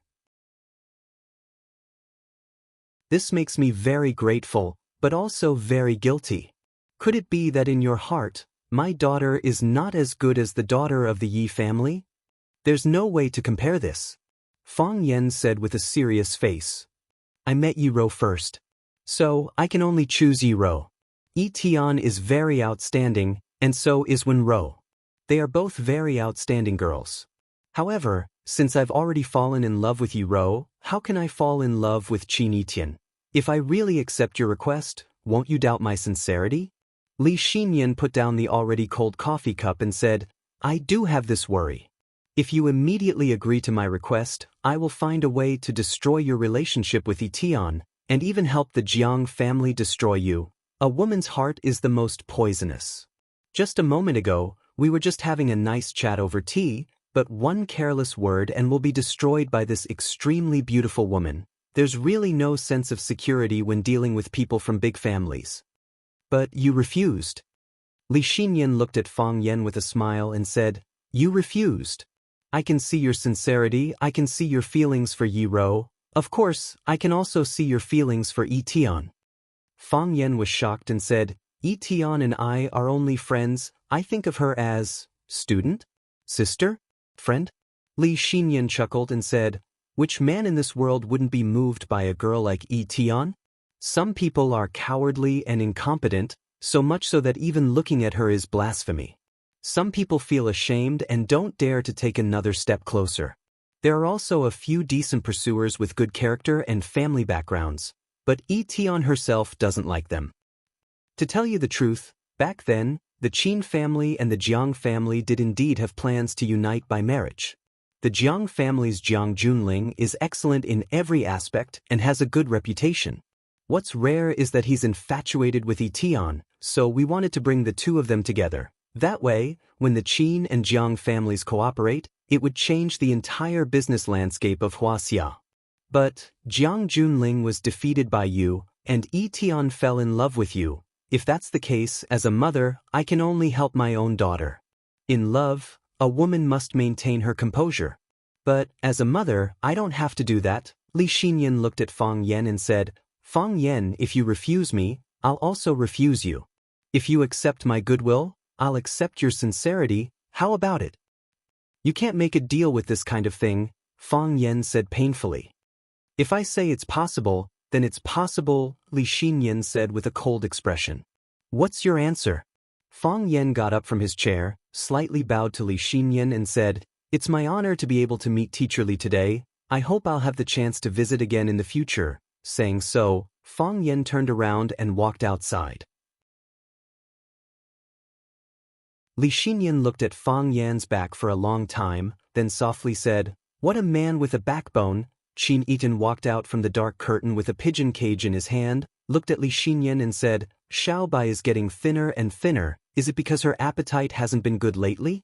Don't give her too much food. Once she's full, she won't want to move anymore. Qin Yidan sat down next to his mother, looked at her and said, Why do you have to force him like this?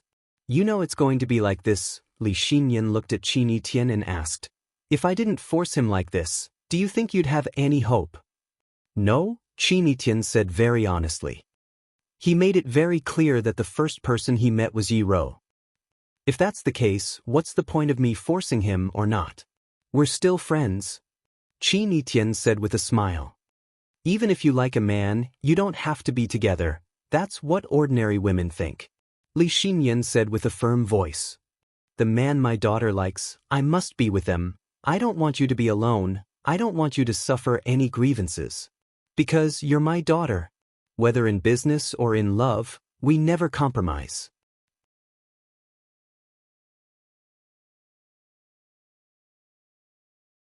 Chapter 786.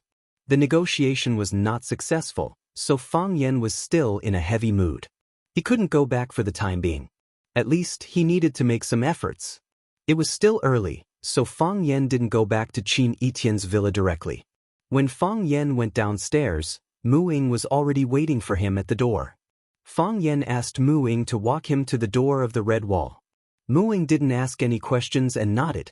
In the luxury car, Fang Yan sat in the back seat, thinking about something. This result was somewhat out of Fang Yan's expectation. He had thought that the woman of the Qin family would agree to help. After all, she was a smart person and knew what choice was best for the Qin family. Of course, he had also thought that the woman would refuse. The Jiang family had already offered them such great benefits, and the voices within the Qin family were so strong. If they didn't want to shed all pretense of cordiality with the Jiang family, or didn't want to enter a vicious battle of life and death with the Jiang family, then she would refuse without hesitation. However, he didn't expect that Li Xinyan would propose such a deal. It sounded ridiculous, and it didn't sound like something a woman of her level would do. The marriage with Qin Etienne was indeed beneficial to Fang Yan, and it could solve the dilemma between Fang Yan and the Jiang family. It sounded tempting. However, since Fang Yan already had Yi Rou and had to be responsible for Lu Chaoge, how could he dare to mess with the little princess of the Qin family? If he agreed to the marriage with the Qin family, with the power of the Qin family and the shrewdness of Li Xinyan, they would never allow him to have any relationship with Yi Rou or Lu Chaoge. In that case, he would have to completely cut off contact with the two women. Fang Yan couldn't do that. Fang Yan didn't want to pay such a price. Besides, she said she liked Qin Ian. Fang Yan thought about it in his heart. Could it be that he had really shown something? Could it be that he didn't understand his own heart? Qin Etienne. He chewed on this majestic and domineering name, but his heart was rippling with layers of bitterness. If that devilishly intelligent girl knew the truth of today's negotiation, what would he do? Everyone lived such a difficult life. Eagle Mu gazed at Fang Yan for a long while and then sighed deeply. I told you before that the Jiang family stance is my stance. However, in my heart, I actually hope that you can cooperate with the Qin family successfully. Fang Yan squinted his eyes and smiled. He looked at Mu Ying's handsome face and said, "Thank you. No matter what, we are friends." Mu Ying nodded and said, "Even when I need to attack you, we are still friends." Fang Yan laughed and said, "Yes, even if you need to attack me, we will still be friends, but I hope that such a day will never come. Because that would kill people. I don't want to die, and I don't want you to die. I don't want to die, and I don't want you to die." Mu Ying echoed Fang Yan's words. His eyes were deep and enchanting as he said, "Will that day really come?" Fang Yan didn't answer Mu Ying's question. Instead, he looked at Mu Ying with great interest and asked, "Are you very close to the Qin family?" "I grew up in the Qin family." Mu Ying smiled and said, "Your surname is Mu. The Qin family has a talent program. Every year, they collect talents from within the family or from all over the world for special training. I should be considered a talent in martial arts, so I became the young lady's bodyguard and chauffeur." Mu Ying's words were simple and perfunctory. It wasn't that he wanted to hide anything from Fang Yan. Instead, every big family had some core secrets. Who knew if Fang Yan was trying to find out the truth of the Qin family by asking him such a question? Fang Yan nodded and said, "It's good to have money. You can do a lot of things with it." Mu Ying smiled and said, "You are also very rich. Madam rarely praises people, but I have heard Chao Yan's name many times from her mouth. If I only have money but no power, my money will still be robbed by bandits. What I need now is power," Fang Yan said seriously. The car stopped some distance away from the red wall. Mu Ying had brought Qin Etienne's car. Special cars like theirs were all registered with the relevant departments of the country. Therefore, they didn't want the relevant departments to read too much about their arrival. Fang Yan got out of the car and told Mu Ying to go back. Mu Ying didn't leave until Fang Yan's figure was far away. Fang Yan had become a member of the Xian department, so it wasn't too difficult for him to enter and exit the red wall. Facing the breeze and the warm sun, he entered the first gate and strode to the arch bridge that led to the central island. This bridge led to the center of Wuxia's power. It was usually not open to the outside world. Except for government officials or some special people, ordinary people couldn't set foot on this bridge. In other words, anyone who could set foot on this bridge was not an ordinary person. When he thought of this, his depressed mood was slightly relieved. I'm not an ordinary person. As Fang Yan quickly walked forward, he heard the sound of a car behind him. Fang Yan quickly stepped to the side and waited for the car to pass by him. Unexpectedly, the black car with a red flag stopped next to Fang Yan. The window of the back seat rolled down. A square-faced man looked at Fang Yan. Fang Yan, the square-faced man asked in a low voice. Although he was wearing glasses, it couldn't hide the sharpness in his eyes. Fang Yan was secretly on guard. He could feel that this man was very hostile towards him. It's me, Fang Yan said. You are. Jiang Yunong, the square-faced man said. Fang Yan immediately understood. So he was from the Jiang family. The Jiang family was hostile towards him and wanted nothing more than to kill him. However, when the Jiang family was about to crush him, an important person from the Jiang family stopped to greet him. What was the reason? It's not convenient to talk here. If you don't mind, I can give you a ride, Jiang Yunong said expressionlessly. Fang Yan thought for a bit, then opened the door to the back seat and got in. Fang Yan sat next to Jiang Yunong, and he could feel the imposing aura of authority from Jiang Yunong. Jiang Yunong was also looking at Fang Yan and said, Hearing about you is not as good as seeing you in person. You really are a young hero. Thank you. Fang Yan's thanks were not sincere at all. It's said that the Jiang family is strict and has many heroes. I've also admired it for a long time. The sharpness in Jiang Yunong's eyes disappeared. The corner of his mouth had a faint smile and said, If it's someone else saying this, we can listen to it half truthfully and half falsely. But when these words come from your mouth, there is not the slightest hint of admiration in them. The General Ling was banished from his home because of you, and the General Xing has suffered several times in a row because of you. Even my own younger brother died at your hands. Fang Yan hurriedly denied it, saying, You can't say something like that without any evidence. The general's order was his own sin. He had courted his own death. The Jiang family had great ambitions but little talent. They only wanted to prove their abilities, but the more they tried, the more useless they became. As for your brother, I don't even know who your brother is, so how can you say that I killed your brother? Fortunately, I didn't record it. If I did, I would be able to sue you for slander based on what you said just now. Jiang Yunong smiled and said, If I needed to send you to prison, I would need evidence for those things. I don't need to do that, so I don't need evidence for a lot of things. I understand your style and means of doing things. Fang Yan said with a smile. When you don't want to use the law to solve problems, it proves that you want to use violence to solve problems privately. These are both things you are good at. Fang Yan, you didn't have a good talk with the Qin family, did you? How is that possible? Fang Yan retorted with a sneer. If you have a spy in the Qin family, you should know that Teacher Li specially invited me to have breakfast and coffee with her this morning. Oh yes, I call her Teacher Li because I was a teacher in the past, so I feel very close to her identity as a teacher. We had a good talk and chatted for more than an hour. Originally, she wanted me to stay for lunch, but I received an emergency call, so I had to end it early. However, Teacher Li still asked Mu Ying, the bodyguard of the Qin family, to drive me here personally. Didn't you see Mu Ying's car just now? So it seems that your negotiation has been successful?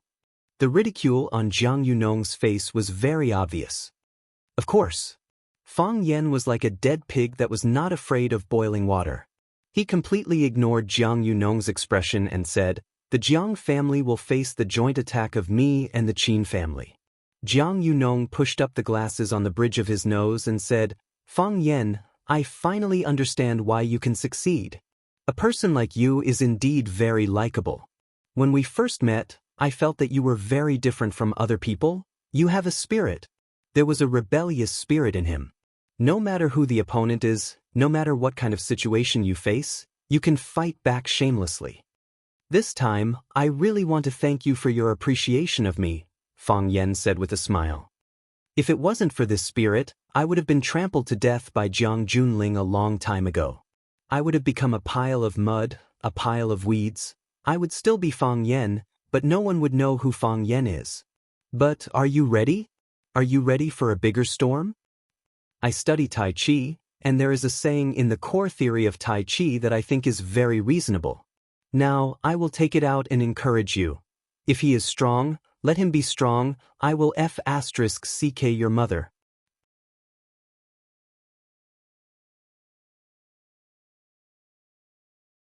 Chapter 787. Let him be strong. I'll *CK your mother. This was a very undignified curse. Fang Yan was a descendant of an ancient martial arts family and could be considered a real martial artist. However, he also inherited his mother Lu Wan's scholarly family's etiquette. He rarely cursed when he was with people, and he rarely said anything that hurt people's self-esteem, unless he especially hated people. Those who said things like *CK and lousy would never become the main characters in reality or novels. They were just villains who were stepped on by others. However, the Jiang family's fierce attacks wave after wave, Li Ya's disappearance and Du Qing's imprisonment, the result of the negotiations with the Jiang family, and the messy relationship with Yi Rou, Lu Chaoge and even Qin Yitian, caused his anger to rise, and finally caused him to lose control of his emotions. He was really annoyed. To compete with a giant like the Jiang family, it was not possible to win by being good at scheming. It was a competition of resources, connections, capital operation, hundreds of responses at a single call, and hundreds of years of heritage. Moreover, the Jiang family could casually enter and exit the Red Wall, which could also bring pressure to Fang Yan. Whoever he came to meet, that person might stand behind the Jiang family and become their strong support. Fang Yan, even if he was a genius with extraordinary intelligence, he was still a young man in his 20s. He had no family to rely on, no elders to consult, and had to bear all the heavy responsibilities by himself. He would also feel annoyed and tired. He even often thought that it would be better if nothing had happened, and that he was just an ordinary young man from Swallow Dock or a slightly talented Rosefinch secondary language teacher. He liked that kind of life, and also yearned for that kind of life. The many days of suppressed emotions finally exploded in the face of Jiang Yunong's aggressiveness. The Jiang family was the root cause of all this. He hated them to the core. Click! A black handgun's safety was pulled, and the pitch-black muzzle was aimed at Fang Yan's head. It was the bodyguard in the passenger seat, a young man who looked quiet but had a pair of blood-red eyes when he was angry. His hand holding the gun was very steady. Even when the car was moving, it did not shake at all. It seemed that his marksmanship must be very good. "You deserve to die," the man in the black suit said fiercely. "Shoot!" Fang Yan moved his head closer to the muzzle of the gun. His voice was cold, and there was a mocking smile on his face. "Shoot!" The man in black's knuckles twitched, and his eyes turned even redder. His fingers exerted a little more force, and with just a little more force, he could pull the trigger. "Shoot me!" Fang Yan stared into the eyes of the man in black. He seemed to be crazy, but he kept his voice very low. "Doesn't your Jiang family hate me? Haven't your Jiang clan tried to kill me time and time again? Shoot here. If you pull the trigger, I'll die in front of you." The man in black licked his lips as if he had made a final decision. "Shoot me," Fang Yan screamed. "Why don't you King shoot? I want you to die." The man in black gritted his teeth. "Stop," Jiang Yunong finally spoke. Screech. The man in black put away his gun and turned around. He stared at Fang Yan through the rearview mirror like a vicious wolf staring at its prey. "Coward," Fang Yan sneered and spat at the man in black. The veins on the man's forehead were popping out as if he was about to explode. "Jiang Yunong, don't fall for it," Jiang Yunong reminded him. The man in black looked up to see that the car they were in had already entered the Red Wall. If he had shot Fang Yan just now, the Jiang family would have suffered a devastating blow. No one could bear the consequences of shooting someone in a place like this, even if the person behind him was the Jiang family. If he couldn't kill, then he wouldn't look. The man in black turned his eyes away to avoid looking at Fang Yen. This was a mad dog. A mad dog that had been driven mad. Why should I stoop to the level of a mad dog? What's the point of killing a mad dog? I'll kill him eventually, but not now, not here. Without the boss' permission, the driver didn't drive the car into the red wall to verify it, but instead drove the car into the parking lot on the side. Jiang Yunong looked at Fang Yen and said, "You're angry. Feeling the pressure?" "Yeah. I'm feeling a lot of pressure. Can't you say, 'fuck you' again?" The muscles on Jiang Yunong's face twitched as he said, "I used to think that you were an opponent worthy of respect. Now you think that I'm a stepfather worthy of respect?" "Fang Yen, you're angry, you feel the pressure? Tell me, aren't you being a jerk? I didn't offend anyone, yet you invited me into the car. You don't dare to kill me, you don't want to scold me, yet you want to threaten me. Tell me, aren't you being a jerk?" Fang Yen, the victory of words, "I fuck your mother. From now on, every word you say, I'll reply with, 'I fuck your mother.' Do you want to keep talking?" "Seems like you're not in the mood," Fang Yen said. "I fuck your mother. Get out." "Okay." Fang Yen opened the door and got out. "I fuck you." Before Fang Yen could finish, the car spat out a puff of smoke and fled. "Mom," Fang Yen shouted at the rear of the car. After thinking for a bit, he slapped himself. "Don't swear," Fang Yen told himself. Fang Yen came to visit Gong Sun Chi. The last time they went on a mission together in the Millennium Palace, they were chased by countless death warriors from the Millennium Palace. In that forest, Fang Yen and Gong Sun Chi supported and helped each other. They didn't abandon or give up. Although they were heavily injured, they still worked hand in hand and escaped from death, preventing the national treasure from being lost to the foreign land. As for why Wuxia had a treasure like the sacrificial staff, it wasn't something that Fang Yen and Gong Sun Chi needed to think about. In any case, this was what Fang Yen reported to the young chief of the Xian department after he returned. The young chief expressed high praise for Fang Yen and Gong Sun Chi's mission, saying that they were the cornerstones of Wuxia. Fang Yen was very humble. He said that he had only done what he was supposed to do. Any Chinese would have done the same thing if they were in his position. Fang Yen didn't report to the young chief that Fang Yen carried Gong Sun Chi out of the forest of death because of his heavy injuries. However, everyone knew that it was Fang Yen who carried Gong Sun Chi out of the forest of death. This was because when Fang Yen rushed to the meeting point of the Xian department, he ran with Gong Sun Chi on his back. Although Gong Sun Chi repeatedly resisted and expressed his desire to walk alone, the young chief thought highly of Fang Yen. The young chief thought highly of Fang Yen, who did not strive for credit and was not arrogant, and did not give up on his teammates in times of danger. He was willing to live and die with his teammates. He gave Fang Yen a huge reward on the spot and asked Fang Yen to write down his private number. He said that if Fang Yen had time, he could go to his place for tea. What a good young chief! When Fang Yen arrived at the small courtyard where Gong Sun Chi lived, Gong Sun Chi was practicing walking with the help of a crutch. His right leg had been shot while he was fleeing, and the bone inside was injured. However, his physique was strong. After a period of rest, his body was much better. It was just that the injury on the bone was more troublesome. If he wanted to recover as soon as possible, he still needed some tentative training. Seeing Fang Yen coming over, Gong Sun Chi swung the crutch in his hand and smashed it at him. "Pa?" Fang Yen caught the crutch and said with a smile, "Is this how you treat your savior?" "Savior?"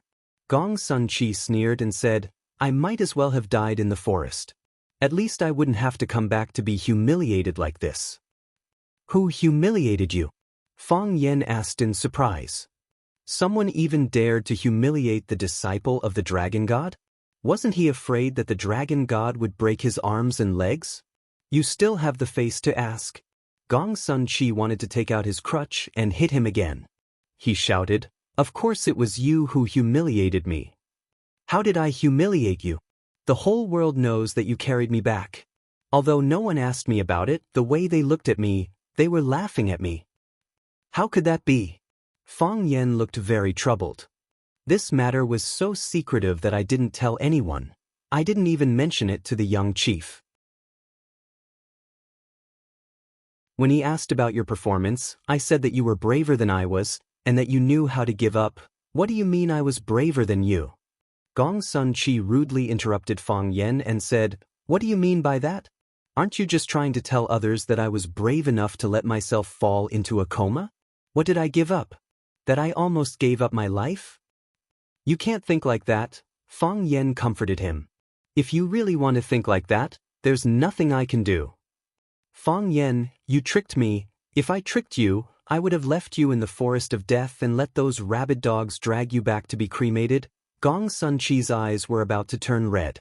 He choked and said, When you carried me out of the forest, I had already regained some of my consciousness. I told you to put me down and only need to support me as I walked. Why did you have to carry me? How humiliating was it for me to be seen by those people who came to rescue me? Fang Yen thought about it seriously and said, If there's a next time, I'll definitely help you out.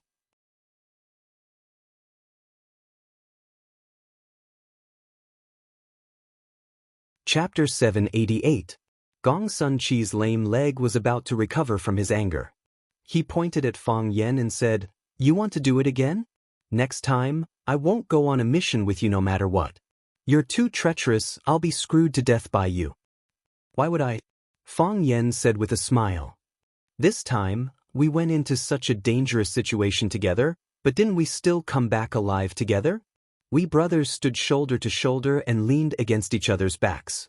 We've already established a deep revolutionary friendship. Next time, I promise I won't screw you over. If you get injured and faint again, I'll definitely wait for you to wake up and bring you out to meet up with the others. Why am I the one who gets injured and faints every time? Why can't I carry you out when you get injured and faint? You must not have watched Dwelling Snail, right? There's a handsome uncle who says something like this, Everyone should do what they're good at. Fainting is what you're good at, carrying people is what I'm good at. Leave, I don't welcome you here. Gong Sun Chi hurriedly waved his hand. He couldn't beat Fang Yen in a fight, nor could he win an argument against Fang Yen. He was worried that he would be angered to death by Fang Yen.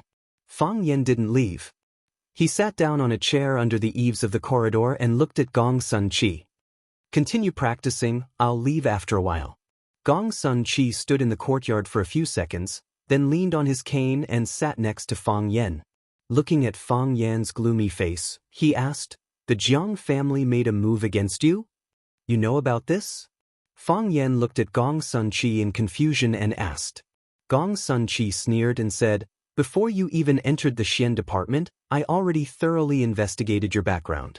You offended the Jiang family, offended such a rich and noble family. At that time, I wanted to see how you would die. I didn't think that you would be able to survive until now. It's quite a miracle. Knowing this, Fang Yen narrowed his eyes and smiled. If I say yes, that the Jiang family has forced me into a dead end, that my current life is unbearable, and that I could step into the void at any moment and be doomed forever, would that make you feel better? Gong Sun Chi nodded without hesitation. However, I owe you my life, Gong Sun Chi said with a serious expression. I owe you my life. Gong Sun Chi avoided Fang Yan's scrutinizing gaze. His handsome face was actually a little red. Saying such words made him, who was so proud and arrogant, feel really embarrassed. Although I don't like the way you handled it, it's a fact that can't be changed. If you didn't carry me out of the forest of death, I would be dead now. Maybe the blood in his body was sucked dry by the locusts. I won't. Fang Yen comforted her in a low voice. Your corpse will be carried back by the Millennium Palace's priests for cremation. This is their custom. When in Rome, do as the Romans do. Seeing Gong Sun Chi's fierce gaze, Fang Yen cupped his hands and said, Continue to be sentimental. To be honest, I quite like how sentimental you are, that's all. Fang Yen was a little disappointed. Pay your debt, pay your life. Since the context was destroyed, Gong Sun Chi couldn't say such sentimental words anymore. He coldly stared at Fang Yen and said, I owe you my life, so I will pay you back. If the Jiang family kills you, then I will kill someone from the Jiang family for you. Tell me, who do you want me to kill? Really? Fang Yan's eyes were seeing stars. Really? Gong Sun Chi nodded without hesitation. He had thought about this for a long time. Although it was against the rules, who asked his life to be saved by someone else? A man should be this righteous and unyielding. You won't lie to me, right? A man will do what he says. That's great. Can you help me stab that old man Jiang Shifu to death? That old man is too pretentious, I can't get along with him. The dumplings he makes are so disgusting, I almost died from the saltiness. Gong Sun Chi's face twitched, looking like he was in a lot of pain. Is there a problem? There is a problem. What problem? I can't kill Jiang Shifu, Gong Sun Chi said. Even my Shifu can't kill him. If he didn't provoke my Shifu can't even touch him. Why? Because he's a Jiang Shifu. You're not a man. Fang Yan said. You didn't do what you said either. You told me to kill Jiang Shifu, that's right. You said it yourself just now that I saved your life, so your life is mine. I want to kill the general and cherish the blessings of the future. If I had 2 lives, I would use one to kill Jiang Shifu. Now that I have 2 lives, I'm going to use your life to kill Jiang Shifu. Gong Sun Chi painfully closed his eyes. He felt that if he continued like this, he would be too ashamed to show his face. He wanted nothing more than to find a hole in the ground to hide in. He said, I can't kill Jiang Shifu for you, but I, Gong Sun Chi, will never go back on my words. Whoever kills you, I will kill them. Fang Yan thought for a bit, then asked, what if I don't die? Then I won't have to kill anyone. Your way of repaying a debt of gratitude is too shoddy. Fang Yan said angrily. How about I tell you who will kill me and you kill him first? What if you say Jiang Shifu again? I won't. I know the difficulty and consequences of killing him. Why don't you go kill Jiang Shi? Looks like that won't work either. Fang Yan stood up and said, rest well. I'm going back. Gong Sun Chi looked at Fang Yan's back. Seeing that he was about to step out of his courtyard, he said, I'll try. Fang Yan waved his hand at Gong Sun Chi, then stepped out of the courtyard, leaving Gong Sun Chi with a tall and mysterious figure. Did he really believe me? Gong Sun Chi muttered to himself. After leaving Gong Sun Chi's courtyard for a long time, Fang Yan couldn't help but laugh out loud. Gong Sun Chi, this guy, can be quite cute sometimes. If Gong Sun Chi could really help him kill Jiang Shi, then it would be a pleasant surprise for me. Even if the Jiang clan were furious, they would still blame it on Gong Sun Chi, or even the Dragon God's life. Fang Yan was really looking forward to the glorious battle between the Dragon God and the Jiang clan. What's there to be happy about? An old voice suddenly sounded by his ear. When Fang Yan looked up, an old man wearing a gray robe was slowly walking towards him. When Fang Yan saw him, he was already at the end of the path. When Fang Yan saw him clearly, he was already standing in front of Fang Yan. It looked like the Daoist's distance reduction. Speak of the devil. He had just remembered the battle between the Dragon God and the Jiang clan, and in the blink of an eye, Coming was already standing in front of him. Coming was still as skinny as before. His clear eyes looked at Fang Yan and asked, What's so happy about? Fang Yan looked at this legendary figure of the Jianghu and said, I just thought of something interesting. Coming naturally wouldn't believe Fang Yan's nonsense. After hearing Fang Yan's answer, his face showed no expression and said, You came out from Gong Sun Chi's place? Fang Yan nodded. No matter what, Gong Sun Chi is my comrade. He used to be. He's injured, so it's only right for me to come and see him. What do you want? Coming asked as he looked at Fang Yan. What do you want? You think I came to see Gong Sun Chi because I have an ulterior motive? Fang Yan sneered. If that's the case, why did I take such a big risk to carry him back in the forest of death? Wouldn't it be safer and smoother for me to escape alone? I don't believe you have any good intentions toward Gong Sun Chi. Coming said directly. Of course, I don't care if you have good intentions or not. I can spoil you, but I can also destroy you. Fang Yan looked at him coldly and said, I don't care if you spoil me or want to destroy me, because one day, I will destroy you. There was a glimmer of light in Coming's eyes. It wasn't fear, nor anger, but excitement. This reaction made Fang Yen a little angry. This old thing seems to lack opponents. Unfortunately, your state is too low. A glimmer flashed in Coming's eyes, and then he shook his head regretfully. The most unforgettable battle in life is when I competed with Mo Qingdi. Unfortunately, decades have passed in a flash, and I can't find such a talented master anymore. The rest can't even withstand a single blow. I won't let you down. Fang Yen looked straight into Coming's eyes and said in a very serious tone. Coming looked at Fang Yan's eyes and temples and said, "It seems that you still haven't crossed that threshold. Wait until you have crossed that threshold, then come and say this to me." It's immoral to give people high expectations for nothing. After saying this, Coming didn't have any intention to talk to Fang Yen anymore. He passed through Fang Yan's body and walked toward Gong Sun Chi's courtyard. After a few steps, Coming turned back and looked at Fang Yen. "If Mo Qingdi returns, please come and inform me." Fang Yan's eyes turned cold and he said, "Don't worry about this, as long as the old drunkard returns, I will inform you first." Coming smiled and said, "I hope you can understand. It's hard to find an opponent." Fang Yen wanted to go back and discuss with Gong Sun Chi again. If Gong Sun Chi stabbed his master to death, then the debt of saving his life in the forest of death would be even. Would Fang Yen agree?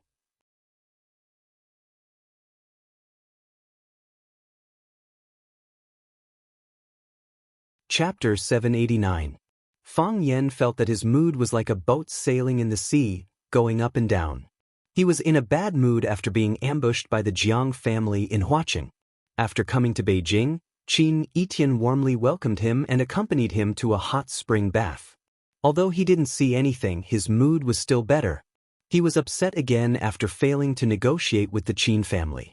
Outside the Red Wall, he met Jiang Yunong of the Jiang family and vented his frustrations on him, improving his mood again. Seeing Gong Sun Chi feel his true feelings, Fang Yen was in a good mood.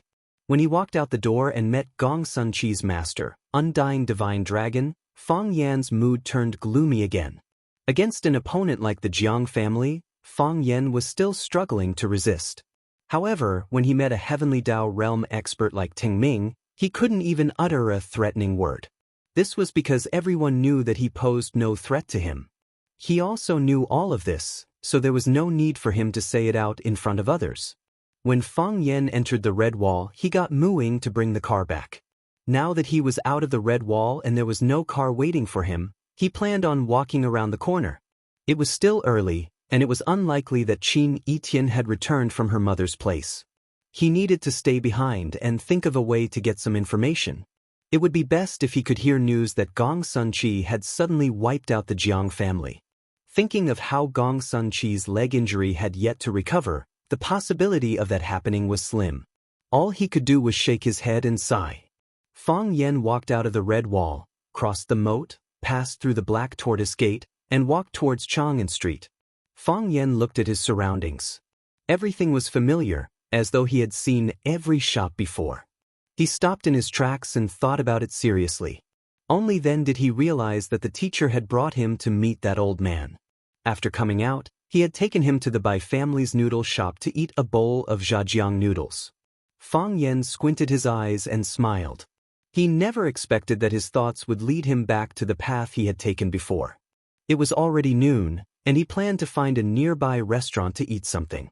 The Bai family's Zhejiang noodle restaurant was something he absolutely could not go to. If he was poisoned by the Bai family's old man who hated him to the bone, wouldn't he die of injustice? Fang Yen looked around, but before he could find a suitable restaurant, he found a familiar figure. Fang Yen opened his mouth to shout, but he quickly stopped himself. Why was he calling her? He had nothing to do with her. Just as Fang Yen was about to turn around and leave, he found that the girl was in trouble. Is he going to save the damsel in distress? Fang Yen smiled bitterly. But I really don't have the mood right now. Bai Jie is a student of Beijing Foreign Language School, majoring in Japanese and Spanish. Because her family ran a shop, she would go home every day after school to help her grandfather entertain guests. Today was no different from usual.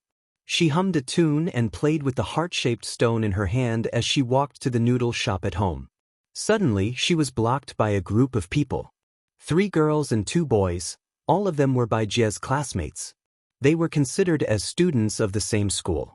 Bai Jie looked at them in surprise and asked, "What do you want?" "Bai Jie, you shameless bitch, how dare you steal my boyfriend?" The leader of the group was a girl with short hair. She was wearing a black leather outfit and carrying a black, fashionable backpack. She looked cold and cool. When she pointed at Bai Jie, a scorpion tattoo was revealed on the back of her hand. "Zhou Lin, what are you talking about? When did I steal your boyfriend?" Bai Jie frowned and said. Her personality was gentle and sunny, but it didn't mean that she was weak.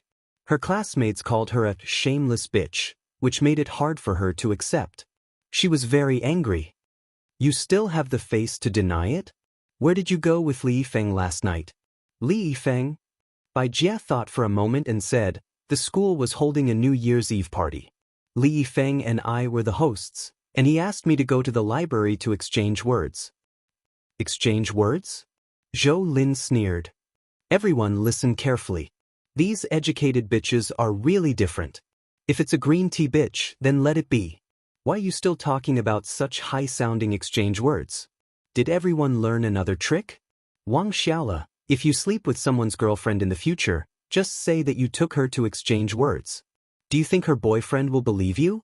The boy named Wang Xiaola giggled and said, "How can I do that? I can't do such a shameless thing." Look, even a shameless person like Wang Xiaola said he wouldn't do such a shameless thing. Bai Jie, how could you do it? Zhou Lin's attitude towards Bai Jie became even more vile, and her words became even more unpleasant. "You always pretend to be a pure white lotus, but deep down, you're actually a lewd woman. Do you want to try it if you're a man?" "Zhou Lin, I want you to apologize to me immediately." Bai Jie was so angry that her body was trembling. Her delicate face was tense. She pointed at Zhou Lin and said, "Nothing happened between me and Li Yifeng. Apologize to me immediately." "Bai Jie, you still don't know, right?" Zhou Lin sneered. "You don't want to say it, but those men who have tasted the sweetness won't keep such a secret. Do you know how I know about this? When I went to find Li Yifeng, he was bragging to his buddies that he had already taken you last night. He said that you were still a virgin before him. Bai Jie, do you still want to pretend? I didn't. He lied." Bai Jie's eyes were red because of her anger. She tried hard not to cry. "Nothing happened between me and him. We just exchanged words together. He confessed to me, but I rejected him. I don't like him at all." "You don't like him? Who are you lying to? Li Feng is our school's most handsome boy and the basketball captain. How can you not like him? Which girl in the school doesn't like him? He even confessed to you?" "Yes, it is. So cold. Li Feng confessed to you, but you rejected him. Bai Jie, are you trying to tell us that you are more outstanding than all the girls who like Li Yifeng?" "I didn't mean it that way. I just don't like him." "You didn't like him? You only spent one night with him? You exchanged words with him when you didn't like him?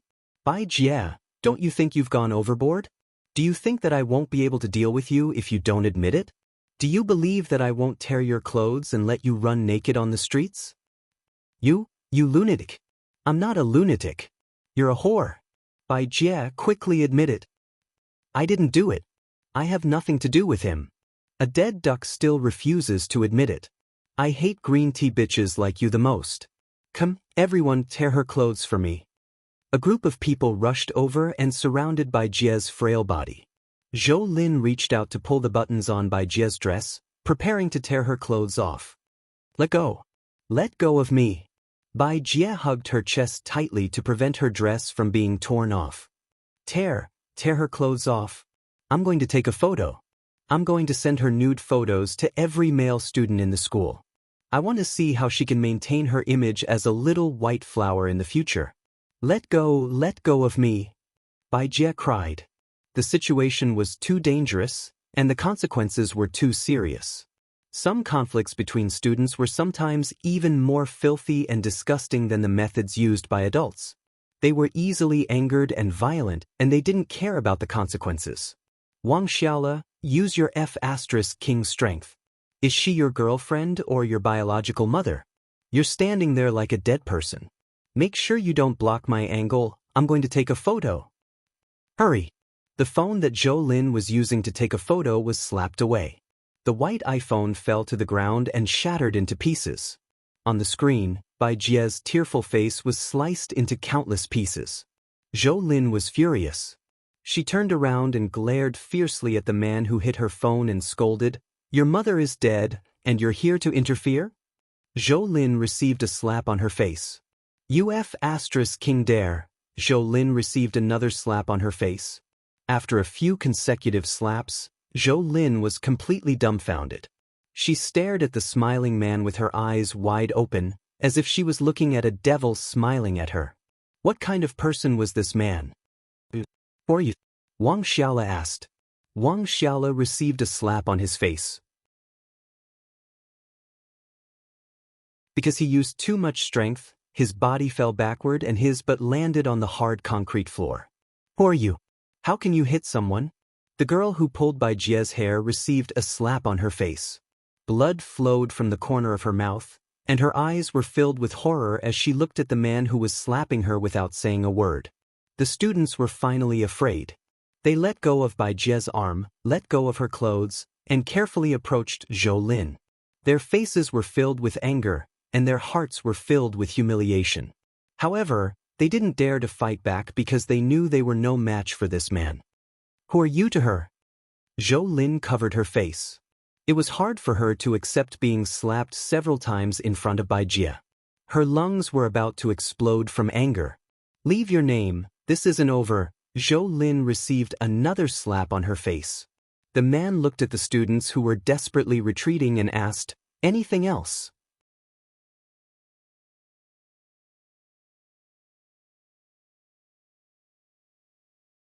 Chapter 790. We often see this kind of school violence. A group of boys beat up another boy, causing him to be hospitalized.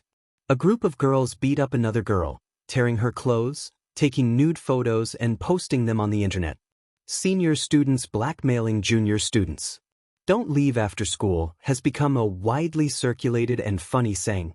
Sometimes, you can't help but wonder, why are the children in school so violent and murderous?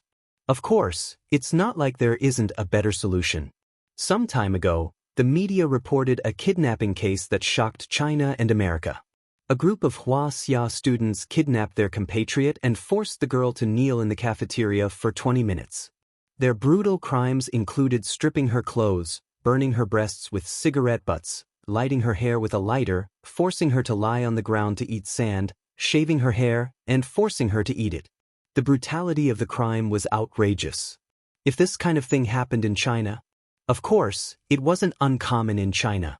Those offenders would always easily forgive them because they were still a group of children or because of the law protecting minors. They would either go back to reflect for a few days or write a so-called self-reflection essay or record a demerit. It looked like there was no punishment at all. However, when those offenders thought that it was just house play between children, American law would send them to prison and punish them with sky-high bonds. Children have the right to make mistakes, but children don't have the right to break the law. If they didn't pay a heavy price, such things would continue to happen in a holy and noble place like school. Fang Yan used to be a teacher. He hoped that his students could be simpler, more tolerant, more relaxed, and more enjoyable. Whether it was Zhao Guodong and the others he taught before or Zhou Lin and the others he met today, their behavior had crossed the line. This wasn't a joke between students, but a destructive attack on a person's life. With Bai Jie's personality, if Zhou Lin sent the nude photos to every boy in school as a prank, what would happen to Bai Jie's life in the future? If she did something extreme, who would be responsible for the tragedy? At that time, someone would stand up and say that she was just a child, that she didn't expect this outcome, and that she didn't do it on purpose. Then, they would quickly pack their bags, transfer schools, and run away. However, what about the family that was destroyed? Even if they wanted to destroy Bai Xiu's family, this was not something Fang Yan wanted to see. Bai Xiu was Bai Xiu, Bai Jie was Bai Jie. Bai Xiu was a murderous demon, but Bai Jie was just a student, a pure and kind student at that. Therefore, when Fang Yen saw this kind of thing, he was particularly angry, and he was particularly impolite. Anything else? Fang Yen asked. There was a faint smile on his face, or perhaps it was not a smile, but a taunt. Zhou Lin still wanted to say a few more pleasantries, but when she met Fang Yan's icy gaze, she couldn't spit out the profanities that were already at the tip of her tongue. She glared at Bai Jie fiercely before turning around and walking towards the entrance of the alley. Zhou Lin! Fang Yan shouted. Zhou Lin turned around and looked at Fang Yan with fear. This devil, what else did he want to do? I know you're not convinced, Fang Yan said with a smile. It's okay, I like people with pride. It doesn't matter if it's a man or a woman. Zhou Lin and her friends were confused. What was he trying to say? However, if you dare to cause trouble for Bai Jie in school again. Fang Yan's toes gently drew a circle on the ground, and the hard cement floor was cut into a circular pancake by him. Everything you said just now, I will do it to you. Zhou Lin, Wang Xiaola, and the others looked at Fang Yan's feet and the cement block that was cut by his toes. Their eyes widened, and their faces were full of surprise. Was this guy Spider-Man's transformation? Anything else? Fang Yan asked. Zhou Lin, Wang Xiaola, and the others' anger dissipated, and they fled the scene like a group of frightened rabbits. Fang Yan turned to look at Bai Jie, who was hugging her chest with tears streaming down her face. Her hair was messy, and her dress was torn in a few places. The zipper on her back had been partially unzipped, revealing her smooth and clean back. Fang Yan sighed softly and said, I'll send you back. Bai Jie shook her head desperately, her voice choked with sobs, and she couldn't say a word. Fang Yan thought for a moment and said, Then I'll send you. He looked around and said, I'll send you to the hotel. There was an express hotel a few dozen meters away, and Fang Yan used his ID card to get a single room. Under the strange gaze of the receptionist, he led Bai Jie upstairs. After entering the room, Bai Jie's crying stopped. She took out a tissue to wipe the tears on her face, and her face turned bright red. It was like a ripe tomato. Fang Yan looked at Bai Jie and said, Go wash up. Bai Jie nodded, turned around, and walked into the bathroom. When she came out again, the tears on her face had been washed away, and her hair had been combed soft again. Surprisingly, she still crossed her arms in front of her chest and walked cautiously. She lowered her head and walked to Fang Yan and said, Thank you. You're welcome. Fang Yan said, This kind of thing, no one can tolerate it. Can you do me a favor? The girl asked aloud. My dress is broken. They ripped the zipper off. Bai Jie said awkwardly. Her face was so shy that it could drip water. Can you help me pin my dress? Can I? Fang Yan also became a little careful. Why does the atmosphere feel a little different? I have a pin in my school bag. After getting an affirmative answer from Fang Yan, Bai Jie quickly found a pin in her school bag. She handed the pin to Fang Yan, and then turned around to show her back to Fang Yan. This made it easier for Fang Yan to fasten the zipper in the back to prevent the dress from opening up on both sides. Her white and smooth skin had the youthful luster of a young girl. Her figure was slender, and from the open part, her soft waist and perfect body curves could be seen. She was wearing pure black underwear, and the bandage of the underwear cut into her flesh, leaving a shallow groove. Bai Jie's body was tense, and her breathing was rapid. She felt Fang Yan's eyes scrutinizing her, and every part of her body was extremely sensitive. However, she couldn't say anything. This was what she begged him to do, and she took the initiative to show her nearly naked back to him.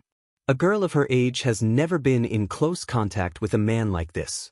It was a kind of sensitive and stimulating throbbing. She could feel her heart pounding so hard that it felt like it was about to jump out of her chest. Is it done? Bai Jie's mouth was dry, and her body was trembling.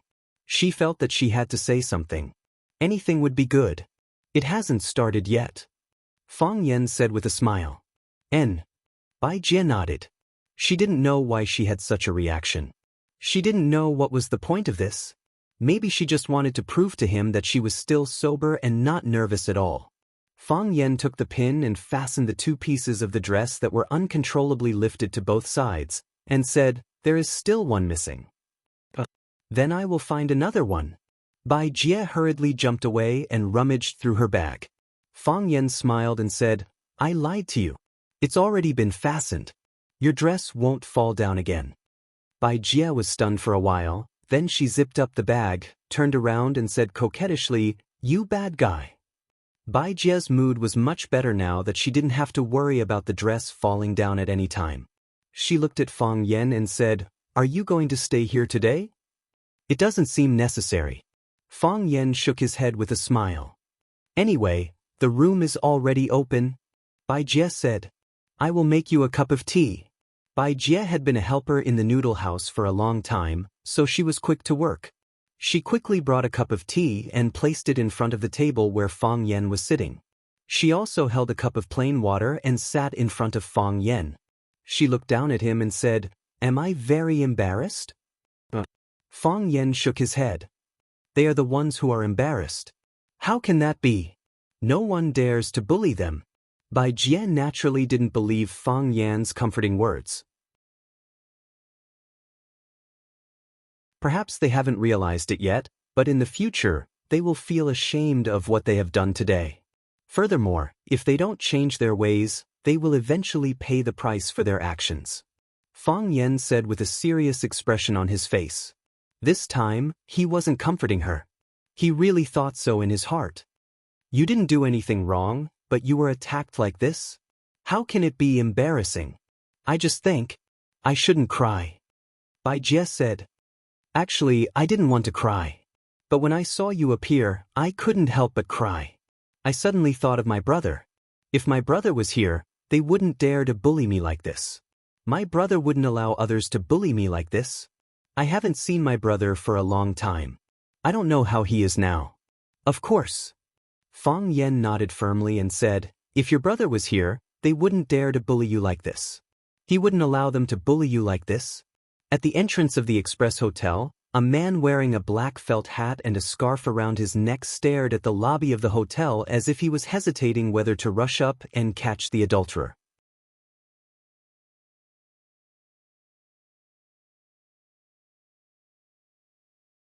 Chapter 791. I didn't seduce her boyfriend. Bai Jie held a cup of water and sat in front of Fang Yen. Her head was lowered, and her face was full of melancholy. It seemed that she hadn't fully recovered from the blow just now. She was a very simple girl.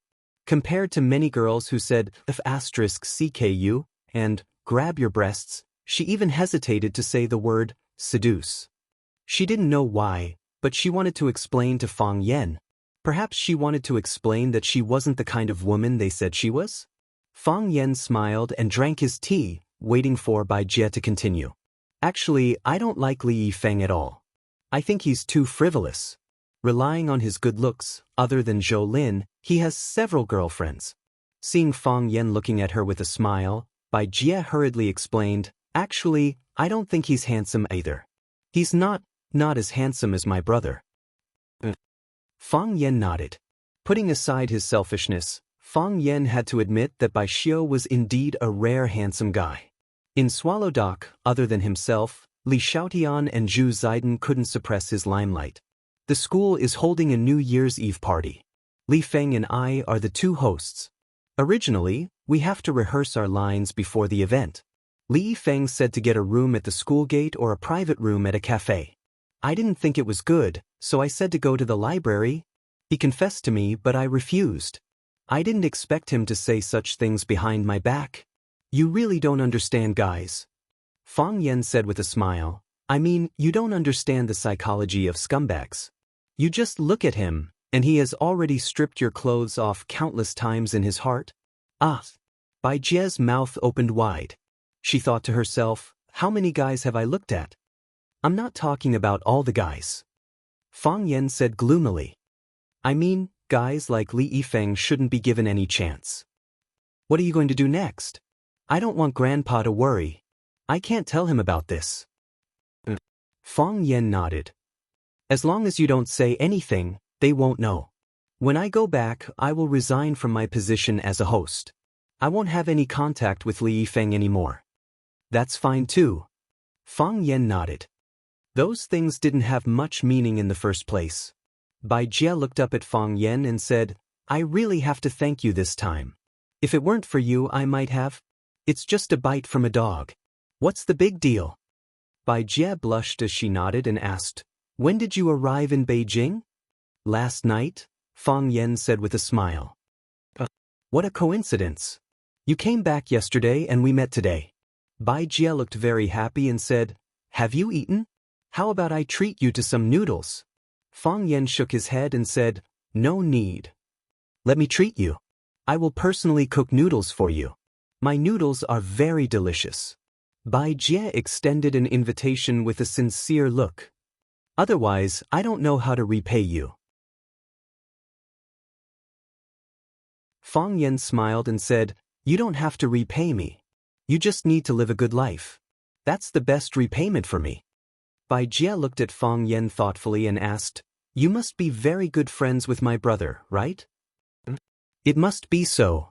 Bai Jie looked very sure and said proudly, It's not convenient for my brother to meet us, so I have to trouble you to take care of us from behind, right? Seeing that Fang Yan was silent, Bai Jie was even happier and said, I guessed it right? It must be so. When Grandpa Long took you there last time, I had already guessed it. This time I encountered trouble and you helped me solve it. Fang Yan, you have been protecting me from behind, right? Actually, it's not like that. Don't lie. I know it must be so. The last time those hooligans went to the noodle house to make trouble, you happened to appear. This time, the bad students in the school came to find trouble with me, you happened to appear. If that's not the case, how could you happen to appear in front of me every time? This is really a coincidence. I don't believe it. Bai Jie shook her head. Big brother Fang Yan, can you tell me? What happened to my brother? Your brother? Fang Yan regretted jumping out to be a hero to save the beauty. The following plot was completely beyond his expectations. How could he answer such a question? Seeing Fang Yan's hesitant expression, Bai Jie's tears rolled down and she said, My brother, is he no longer here? He should still be, right? Big brother Fang Yan, don't lie to me. Tell me the truth, I can bear it. I know you want to hide it from my grandfather, afraid that the old man can't bear the blow. Don't worry, I won't let him know. Fang Yan put down the teacup, got up, and said, Actually, I'm not very familiar with your brother. With that, he opened the door of the room and walked out.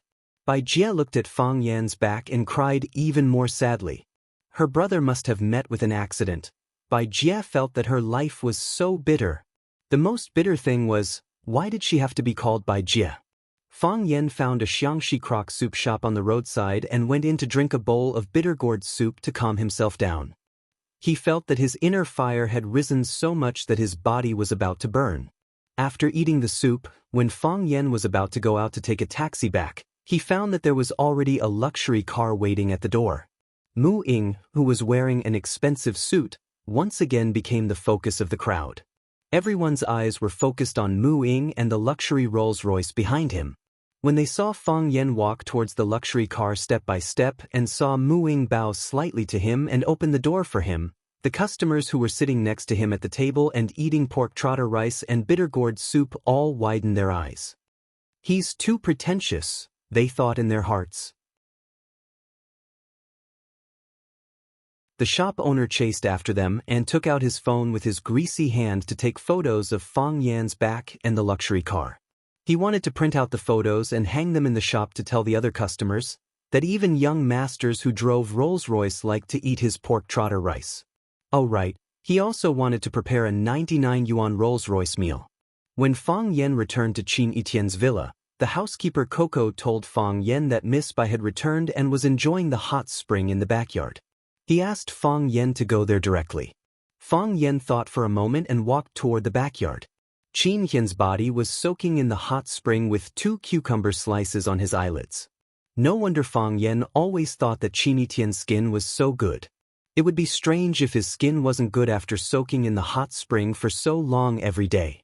Qin Etienne seemed to be resting with his eyes closed. Hearing Fang Yan's footsteps, he said, Come in and soak for a while. You must be tired today. Fang Yan sat beside the chair and didn't want to go into the hot spring. Whenever I feel stressed or in a bad mood, I like to come in and soak for a while. When I get out of the hot spring, I'll find myself full of energy again. I'll be a new me. At that time, maybe I'll find some new ideas. At that time, it proves that you're not anxious. Because when you're really anxious, you can't even soak in the hot spring, Fang Yan said with a smile. That's true. Qin Qian didn't deny Fang Yan's statement. I've never experienced something like gambling my life. I have 100 yuan, but I'll only take out 30 or 50 yuan to gamble every time. I won't bet 80 or 100 yuan. So, no matter when, I have a chance to win back. I want to do that too, but someone forced me to bet everything. Fang Yan said aloud. Do you know the result of today's negotiation? If I said that I was standing behind the curtain when you negotiated with her, would you blame me? Qin Etian took off the cucumber slices on his eyelids and opened his beautiful eyes to look at Fang Yan. Fang Yan said, What does this have to do with you? She made such a proposal without discussing it with you. I didn't expect her to express herself so directly. Qin Etian looked at Fang Yan, her long eyelashes fluttering, and she looked a little embarrassed. Yes, a little bit. I thought she would be more reserved. But, are you really not going to think about it? Qin Etian squinted his eyes and smiled. If you agree to her request, the threat to the family will be solved. Unless the Jiang family wants a war of the century, or they won't use my man as an example. Besides, the Qin family's property is very rich. With our ability, we can completely hold everything in our hands. Those brothers and sisters at home, if they talk to us nicely, we can give them some benefits. If they play some tricks and stab us in the back, they won't even get a hair. Then, Qin Etian splashed water on his face with his arm and said, I don't look ugly, do I? Fang Yan's throat moved and he said, You've heard my answer. I heard it. I heard every word you said, every sigh. But I can't help but want to hear it again. I'll ask you face to face, and then I'll see you refuse me face to face. Qin Etian said with a smile. Switch. I can give up even more.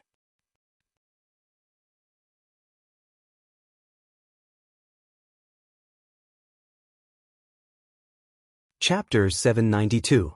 This kind of question was too heavy, and it always made Fang Yan speechless. Someone said, Please give me a girl when I'm 18 years old. Fang Yan's problem was that God gave him too many girls at once. God, in arranging his fate, must have shaken his hand so badly when he tipped out the bottle of the girl that the whole bottle of the girl fell on his head. Otherwise, how could he have encountered such a love calamity? Fang Yan didn't want to talk about beauty's kindness. He really couldn't accept Qin Etian's feelings after having Yi Rou. Or he could give up Yi Rou and accept Qin Etian's feelings alone. Looking at the fairy-like beautiful woman soaking in the water, Fang Yan said in a low voice, You know, this is really difficult for me. I know. Qin Etian said with a smile. I know it's difficult for you. So, I'm just saying it. That's all I can say. When she proposed this kind of deal, I already knew your answer. How could you accept it? If you accept, then you're not the Fang Yan I like. But if you reject her, what will you do in the future? Face the Jiang family alone? The Jiang family is a giant. If they attack, even the Qin family will find it hard to resist. If, and I'm saying if, because of your rejection, she is inclined to cooperate with the Jiang family and keeps silent on this matter, or directly accepts all kinds of benefits from the Jiang family, then at that time, you'll face a situation where you'll be surrounded by enemies. Have you thought about all of this? I have. Fang Yan nodded. This is the worst-case scenario. What we've built up with difficulty may be quickly destroyed by them. What we've worked hard for may also be completely taken away by others. I may lose everything, and I don't even know if I'll be able to keep my life at that time. You came to Beijing to negotiate with the Qin family because you didn't make enough preparations. Fang Yan nodded. Against an opponent like the Jiang family, no one dares to say that they have made sufficient preparations. I am the victim, and the Jiang family is the attacker. I didn't have the ability to call a truce, so I could only grit my teeth and continue to fight. Perhaps we will die this way, but in the eyes of the outside world, in your eyes, will that be more dignified? Qin Etienne pondered for a long time and then said in a deep voice, I have an idea. What is it? Voila! Qin Etienne suddenly stood up from the hot spring pool. Her black hair flowed like swimming ink, and her skin was as white as the first snow. Her breasts rose and fell like mountains, and her face was as beautiful as a goddess coming out of the bath.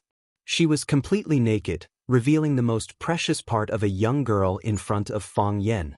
She was not timid, nor would she dodge. She just stood there with her back straight, as though it was a matter of course, yet unscrupulous. Her figure did not make people feel erotic. Instead, it gave people a pure and holy feeling. Her eyes were like the sun in the sky, and the blazing light made it difficult for people to look directly at her. Qin Etienne looked at Fang Yan expressionlessly and said, You've seen my body, so I'm sure she won't make things too difficult for you. After all, she can't be sure if I will become your woman in the end. In the evening, Fang Yan received a call from Li Xiaotian. What's up? Sneaking to Yanjing without telling your brothers? Li Xiaotian's voice was both friendly and reproachful. Fang Yan came in a hurry this time, and he had a heavy responsibility on his shoulders. He really didn't plan to contact them. I just came last night, and there are still a lot of things to take care of. Fang Yan said with a smile. I wanted to wait until I'm done here before I can have a good gathering with you guys. Alright, don't hurt our hearts anymore. I know you won't take the initiative to contact us even if you're done with your business. Where you now? Fang Yan thought for a while and told them the address of the villa where Qin Etienne lived. Oh, that's the most famous villa area in Yanjing, and it's also the earliest villa area. It's the best landscape and hot springs in Yanjing. Later developers wanted to build there, but the government didn't approve it at all. Why did you live there? After a pause, Li Xiaoan suddenly understood and said, I see. I heard that the young lady of the Qin family took a fancy to the houses here many years ago and bought several villas there. Are you living in Miss Qin's house now?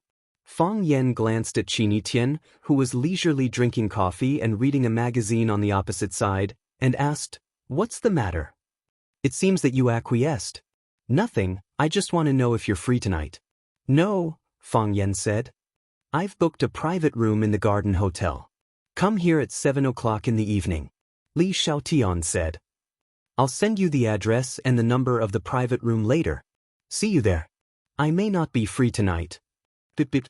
The other side of the phone had hung up. Qin Etienne took a sip of coffee and said, Your friends are very good. I understand their feelings, but I don't want them to stand out with me on this matter. Afraid of bringing danger to them? If something good happens, will you think of them? Of course. That's it then, Qin Etienne said, her voice cool. If they just accept your kindness but never know how to give, would you still be willing to be friends with such people? Go ahead. Qin Etienne said. You need the strength of everyone. You don't need to waste any of it. When Fang Yan got out of Qin Etienne's extended luxury Rolls-Royce, when everyone's eyes were focused on him, Fang Yan had to admit that he somewhat liked this feeling. No wonder Qin Etienne always used this car as a means of transportation. Just this car and the bodyguards around the car were enough to scare away the enemies. Qin Etienne didn't like trouble, so she could always choose the best way to solve it. Of course, that was except for suddenly standing up from the hot spring pool. Until now, Fang Yan's little heart was still beating fast. When Fang Yan came to the Imperial Garden room under the guidance of the waiter, Li Xiaotian rushed over and hugged Fang Yan tightly. Little Yanzi, you're finally here. We missed you so much. Before Fang Yan could push him away, Yi Fengxing, the big fatso, rushed over. He opened his arms and hugged both Fang Yan and Li Xiaoan, almost suffocating them. Let go! Let go! It was Li Xiaotian who couldn't hold it anymore. He shouted anxiously, Yi Fengxing, are you trying to kill us for money? Yi Fengxing laughed and let go of Fang Yan and Li Xiaotian. He looked at Fang Yan with a smile and said, Sorry, I couldn't help it. I don't know how your wife can stand your physique. Li Yanqing teased. Others get thinner and thinner as they practice martial arts.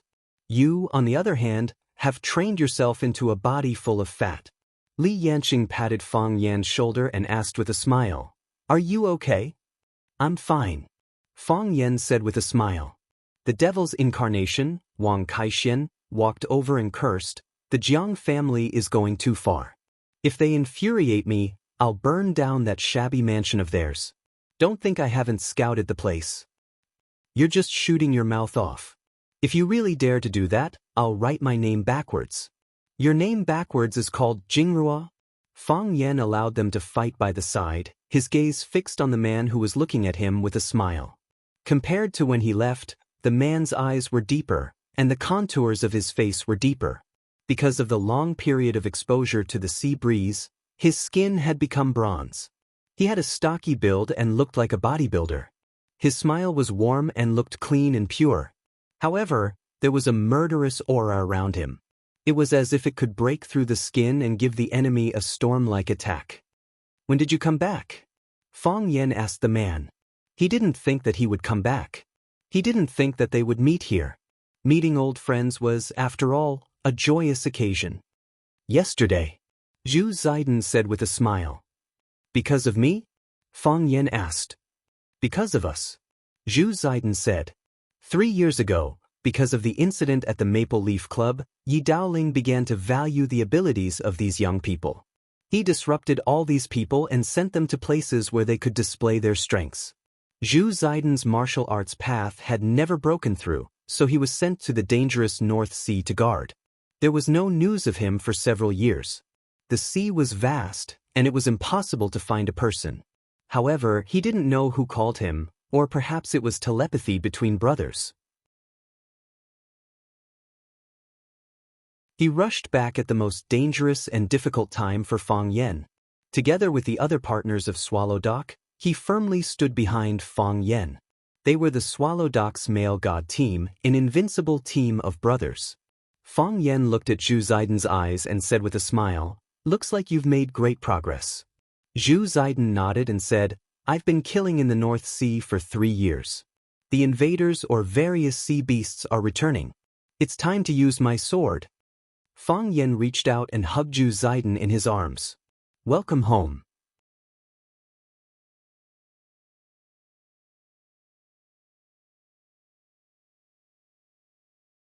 Chapter 793.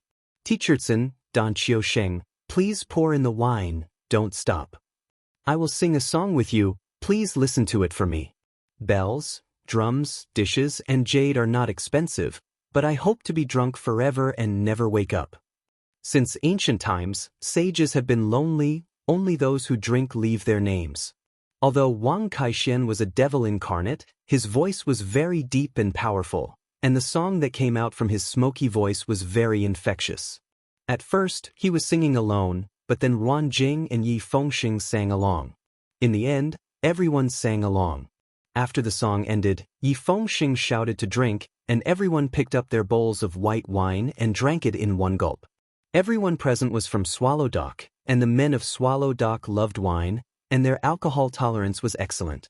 When the waiters in the private room saw these guys open the moutai and pour the wine bowl after bowl, they felt a little dizzy.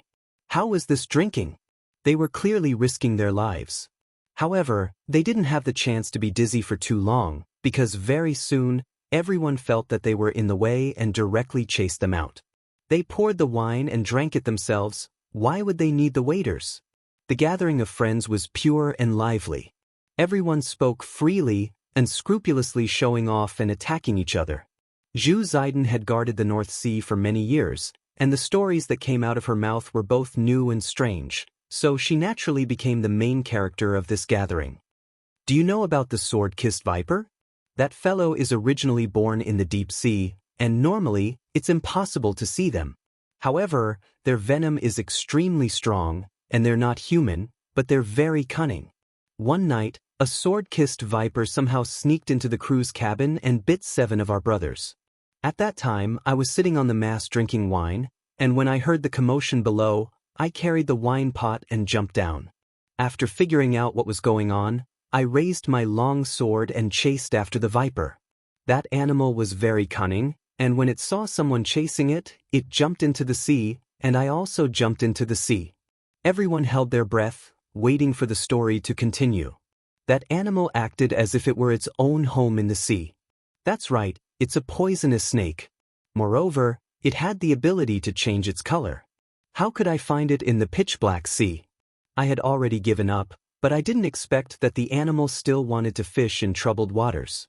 It wanted to take advantage of the black waves to bite me. I was so angry that I chopped off its head with my sword. Killed? Yi Fengsheng asked. This child loved to listen to stories when he was young. Every time he listened to a story, he would be especially fascinated. It was easy to put himself in the shoes of others. Kill him. Zhu Ziden nodded. What about those who were bitten by poisonous snakes? 3 died, the rest were saved by Shiqing. Since Shiqing is here, why didn't she save the other 3? Yi Fengsheng asked. Zhu Ziden glanced at Yi Fengsheng, lowered her head and drank a big bowl of wine. She said in a sorrowful voice, "Not enough snake purity." The doctor said that the snake Qing of the sword-kissed poisonous snake was not enough and could only save 4 people. Therefore, the 3 of them committed suicide. Our brothers guarding the North Sea all had one of those snakes in their mouths. They were worried that they would be captured alive during a mission and leak some secret. If we didn't stop them in time, the other 4 would have committed suicide as well. The private room was dead silent. Everyone's expression was so gloomy that it was somewhat scary. Living is not easy, but sometimes death is even harder. Our ancient people often told the story of 2 peaches killing 3 soldiers. Because it was difficult to distribute the benefits, everyone fought to the death. However, in the sea area that we are unfamiliar with, there is still a group of people who chose to die when faced with the possibility of living. It's not that they didn't cherish their lives, but because they knew how precious life was, they were willing to give this precious chance to live to their brothers and comrades. They didn't die from the sword-kissed poisonous snake's attack. They died from suicide. Zhu Ziden said in a hoarse voice. Her face was filled with deep sorrow. Come, let's toast them. Fang Yen raised his bowl. Although we don't know his name. However, they will always live on in the hearts of those who have witnessed this event and heard this story. Everyone raised their wine bowls and toasted in the direction of the North Sea. After that, I stopped drinking at night. Every night, we patrol the entire ship because we are worried that monsters like the sword-kissed viper will climb on board again, Zhu Ziden said in a heavy voice. It was only later that I found out that the sword-kissed viper was raised by a snake breeder. They wanted to let it enter the control room of the main ship and wait for me to arrive at the shore. Then, they would slaughter the sect that liked to raise sea snakes in the country that had always been hostile to us. Beautifully done. Wang Kaixin roared, his face red. A man should do what he shouldn't do. Ziden, when are you going to the North Sea again? I'll go with you. Zhu Ziden shook her head and said, I have to deal with the Grim Reaper every day in the North Sea.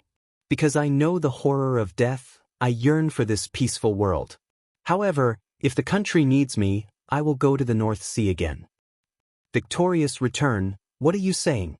Ziden just came back, and she wants to go to the North Sea with you again? That's right, the matter with Fang Yen still hasn't been resolved. In any case, I'm going to Huaqing with Fang Yen this time. Zhu Ziden looked at Fang Yen and asked, When are you going back to Huaqing? Tomorrow. Fang Yen replied. He couldn't accept that woman's conditions, so he couldn't continue negotiating with the Qin clan. As such, there wasn't much point in staying in Yanjing. He wanted to go back and stand with Lu Chaoga and the others. Without him, he wouldn't be able to grasp the situation in Huaqing. I'll go with you. Zhu Ziden said. I'll go as well. Yi Fengsheng roared with a red face and neck. I'll fight whoever doesn't let me. I want to go as well. Even if someone breaks my legs, I'll crawl. All right, you guys come with me. Fang Yen smiled. Aren't you afraid that we'll take the risk this time? Li Xiaotian chuckled. When I came here, someone told me that being willing to sacrifice for others is a brother, and being willing to accept the kindness of others is also a brother, Fang Yen said. Through thick and thin.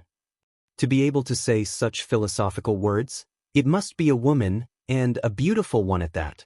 Li Xiaotian said with a profound expression. Ruan Jing sneered and said, I can even calculate that beautiful woman's surname is Qin. The smoke of the incense wafted out, and the fragrance of tea permeated the air. Qin Etienne, dressed in a plain white robe, was kneeling in front of a tea table carved from the roots of a 1,000-year-old rosewood tree. His posture was elegant and his movements were calm, and he was ordering tea as he conversed with the woman on the screen. This doesn't suit your style, Qin Etienne said without raising his head. She poured herself a cup of tea, then closed her eyes and sipped on it. You'll never dwell on what has happened. You'll only pay attention to the current facts, and then look for problems and come up with the best solution. A man who isn't willing to marry my daughter has seen my woman's naked body. No parent would be able to accept this kind of reality, whether it's something that happened in the past or something that I have to face now. The woman on the screen was breathtakingly beautiful. She didn't wear any makeup, nor did she wear any jewelry. However, just by sitting there, her every frown, every smile, every word, and every sigh made people feel great pressure. I'm your mother first, and then I'm your manager. But what I don't understand is, how could you do such a thing? Do you think this will help him? Threaten to change my stance? No, I know it won't make much sense. Qin Yihan put down the cup in his hand, opened the box of the incense burner, and used a pair of tweezers to poke at the burning incense. She did all of this in a simple and casual manner, busy but not messy. It looked like an ordinary mother and daughter chatting while doing housework. Then why are you doing this? Because I like him. Qin Etienne chuckled. There are so many pitiful people, and I don't take off my clothes for them to see, right? But he's the first man I've fallen in love with so seriously, and I always want to do something for him. I know it's your style. Every decision had to be carefully calculated. Every investment had to have the greatest return. Moreover, a woman in charge of such a huge family, how much resistance will there be in front of her? You've never told me, but I can imagine it in my heart. I'm your daughter, and I'm not stupid at all. I know I can't influence you, let alone the overall situation, but as you said just now, you're my mother first, and then you're the manager of the group. Which parent in the world doesn't think about their daughter? If I don't do this, then he has no hope at all. If I do this, you'll think about him more or less, right? The woman on the screen frowned and said, This is the man you want? This is the happiness you want? You should know that the most basic quality of an outstanding woman is to know how to make choices. Not only can they run a business well, but they can also run a family well. Qin Etienne looked up at his mother and said with a smile, If the person you liked back then wasn't my father, would you still be willing to take over everything in the Qin family? The woman shook her head and said firmly, I'll destroy it. Look, I'm not like you at all.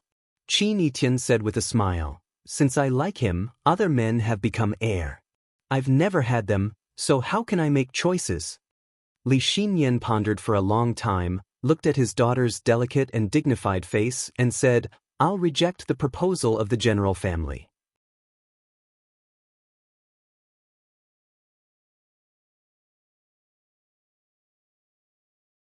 Chapter 794. After eating and drinking to their heart's content, they bade farewell to their friends at the entrance of the garden restaurant. Mu Ying, a competent driver and bodyguard, was already waiting at the entrance of the restaurant. Seeing Mu Ying's aura, Fang Yan's friends were envious. Chen Yanqing looked at Fang Yan and said jokingly, If you and the Qin family's Missy are together, would the Jiang family dare to bully you? Yi Fengxing widened his eyes and said angrily, Chen Yanqing, what are you talking about? If Fang Yan is the kind of person who fawns on the rich, would we be willing to be friends with such a person? He would abandon his purest and most precious love for a little immediate benefit. This kind of person is the modern Chen Shimi. He can abandon love and friendship. We don't even know when he will sell us out.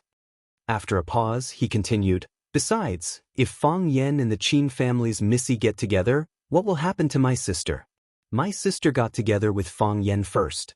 If he abandons my sister, she will chop him into hundreds of pieces and feed him to the dogs. Thinking of Yi Ro's notoriety and her previous actions, Xianxia realized that she had made a serious mistake. She quickly explained, "I'm joking. I'm worried about Fang Yan's situation. Actually, I've always supported Fang Yan and your sister being together. Think about it, we are all from Swallow Dock. We are childhood sweethearts and know each other very well. One of us has the heart of Taiji, and the other is likely to become the youngest Heavenly Dao realm expert in Swallow Dock. Fang Yan and Wen Rou are a match made in heaven. Why are you pulling me along?" Wang Kaixin chuckled and said, "Xianxia, why are you so nervous? It's not like Yi Ro will jump out and kick your ass at any time." "Who's nervous? I'm just saying what I think," Xianxia said in a bad mood. Li Xiaoyan waved his hand and said, all right, don't talk so much. They are still waiting. The Qin family is the Qin family. Look at the driver. If he walks with us, others will think that we are his drivers. We can only be drivers if we go to the Qin family. There was always an endless amount of nonsense between brothers. Go back and rest, Fang Yan said with a smile. I'll wait for you at Flower City. Everyone agreed on a time to gather at Huaqing and then dispersed. When Fang Yan was about to get into the car, a blue sports car honked not far away. When Fang Yan looked over, the blue Maserati blinked twice mischievously, and then everything returned to the tranquil night. Mu Ying also looked over curiously and asked, Your friend? It should be. Fang Yan nodded and said, You go back first.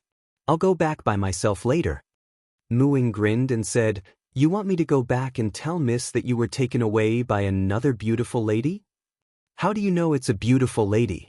Are there any unattractive ladies around you? Fang Yan touched his nose and said with a smile, I don't think so. After Mu Ying drove away, Fang Yan walked toward the Maserati in the corner of the hotel parking lot that was full of rumors. The window slid down and Xianxia, who was wearing big sunglasses, waved at Fang Yan and said, Get in the car. Fang Yan opened the door and got in the car. Looking at Xiaxia's clothes, he asked, Have you been waiting for a long time? I know you're eating with friends here, so it's not convenient to go up and find you. I don't want to disturb your mood, so I sat outside for a while. Xiaxia started the car and drove out of the hotel.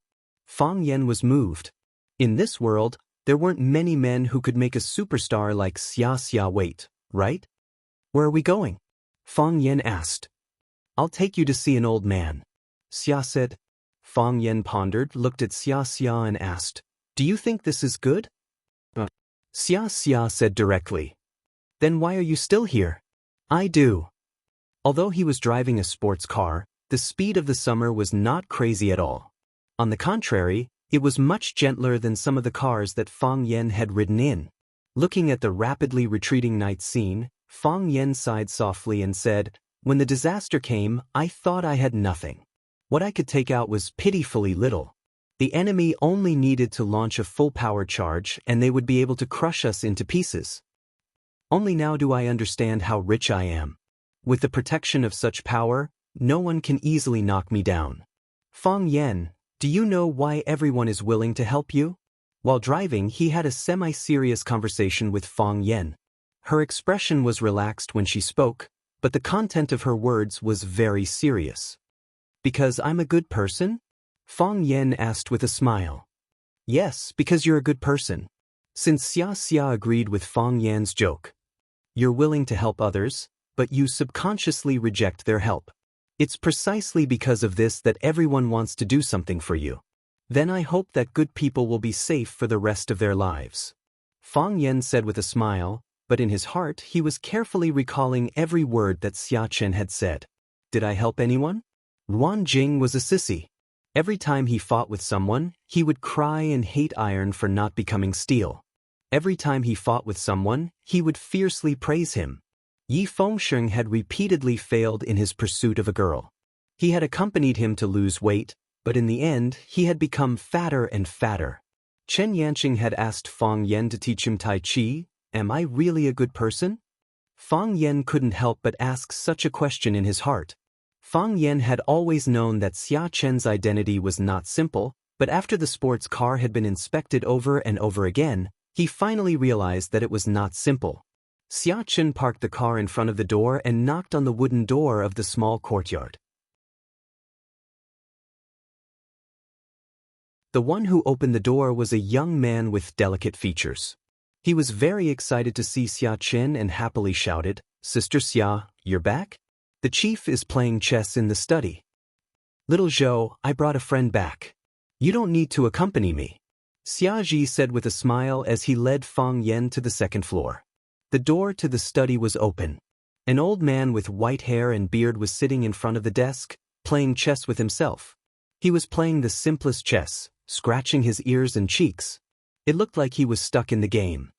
"Grandpa," Xiaxia called out with a smile. Seeing that Xiachen had returned, the old man's eyes lit up. He said, "I heard a sound outside just now. I thought it was the kid from the Wang family next door who came back. I didn't expect it to be my big star granddaughter.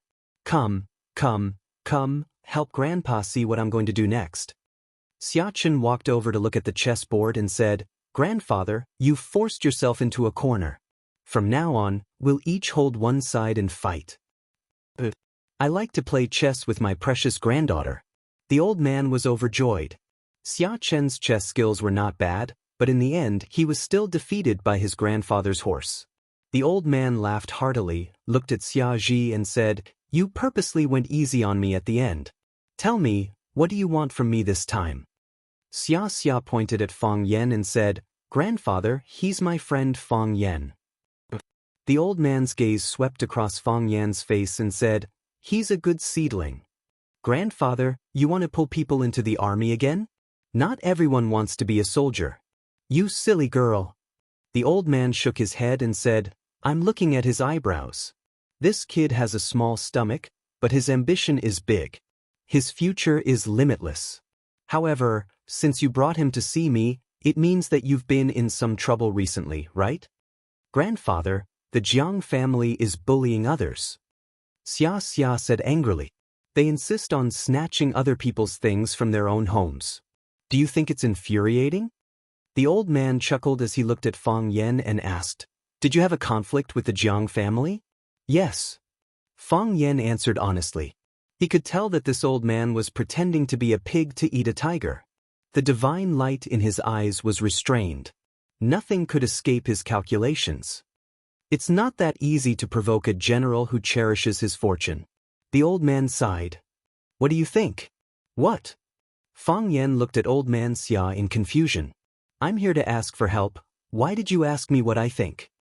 "There has to be a rule," the old man said with a smile. "This is a battle. How can there be no rules in a battle? The soldiers are incompetent and the three armies are exhausted. You are now the general who leads the three armies. I can't die under your hands in vain." "Grandfather, what are you talking about?" Xiaji complained. "Joking with young people," old man Xia said with a smile. Fang Yan thought for a moment, then said, "I can only borrow the power to hurt others." Old man Xia waved his hand and said, "Your goal has been achieved. You can go back now." Fang Yan bowed deeply to old man Xia and said, "Thank you. When this matter is over, I'll come back to pay you a visit." Old man Xia's face was full of praise as he said, "No wonder those brats from the Jiang family can't beat you. You've lived like a human." Fang Yan's smile was sincere as he said, "I still need to learn a lot from you, elder." Fang Yan took her leave, and Xiachen could only follow her out. After getting on the car, Xiaxia couldn't help but ask, "Why are you leaving so soon? Have you two made an agreement?" "It's settled," Fang Yan said with a smile. "Ever since I stepped into your house, we've reached an agreement. You're tuning in to the Wang Lin's Journey YouTube channel. Don't forget to subscribe and join us on this journey to catch the most captivating stories.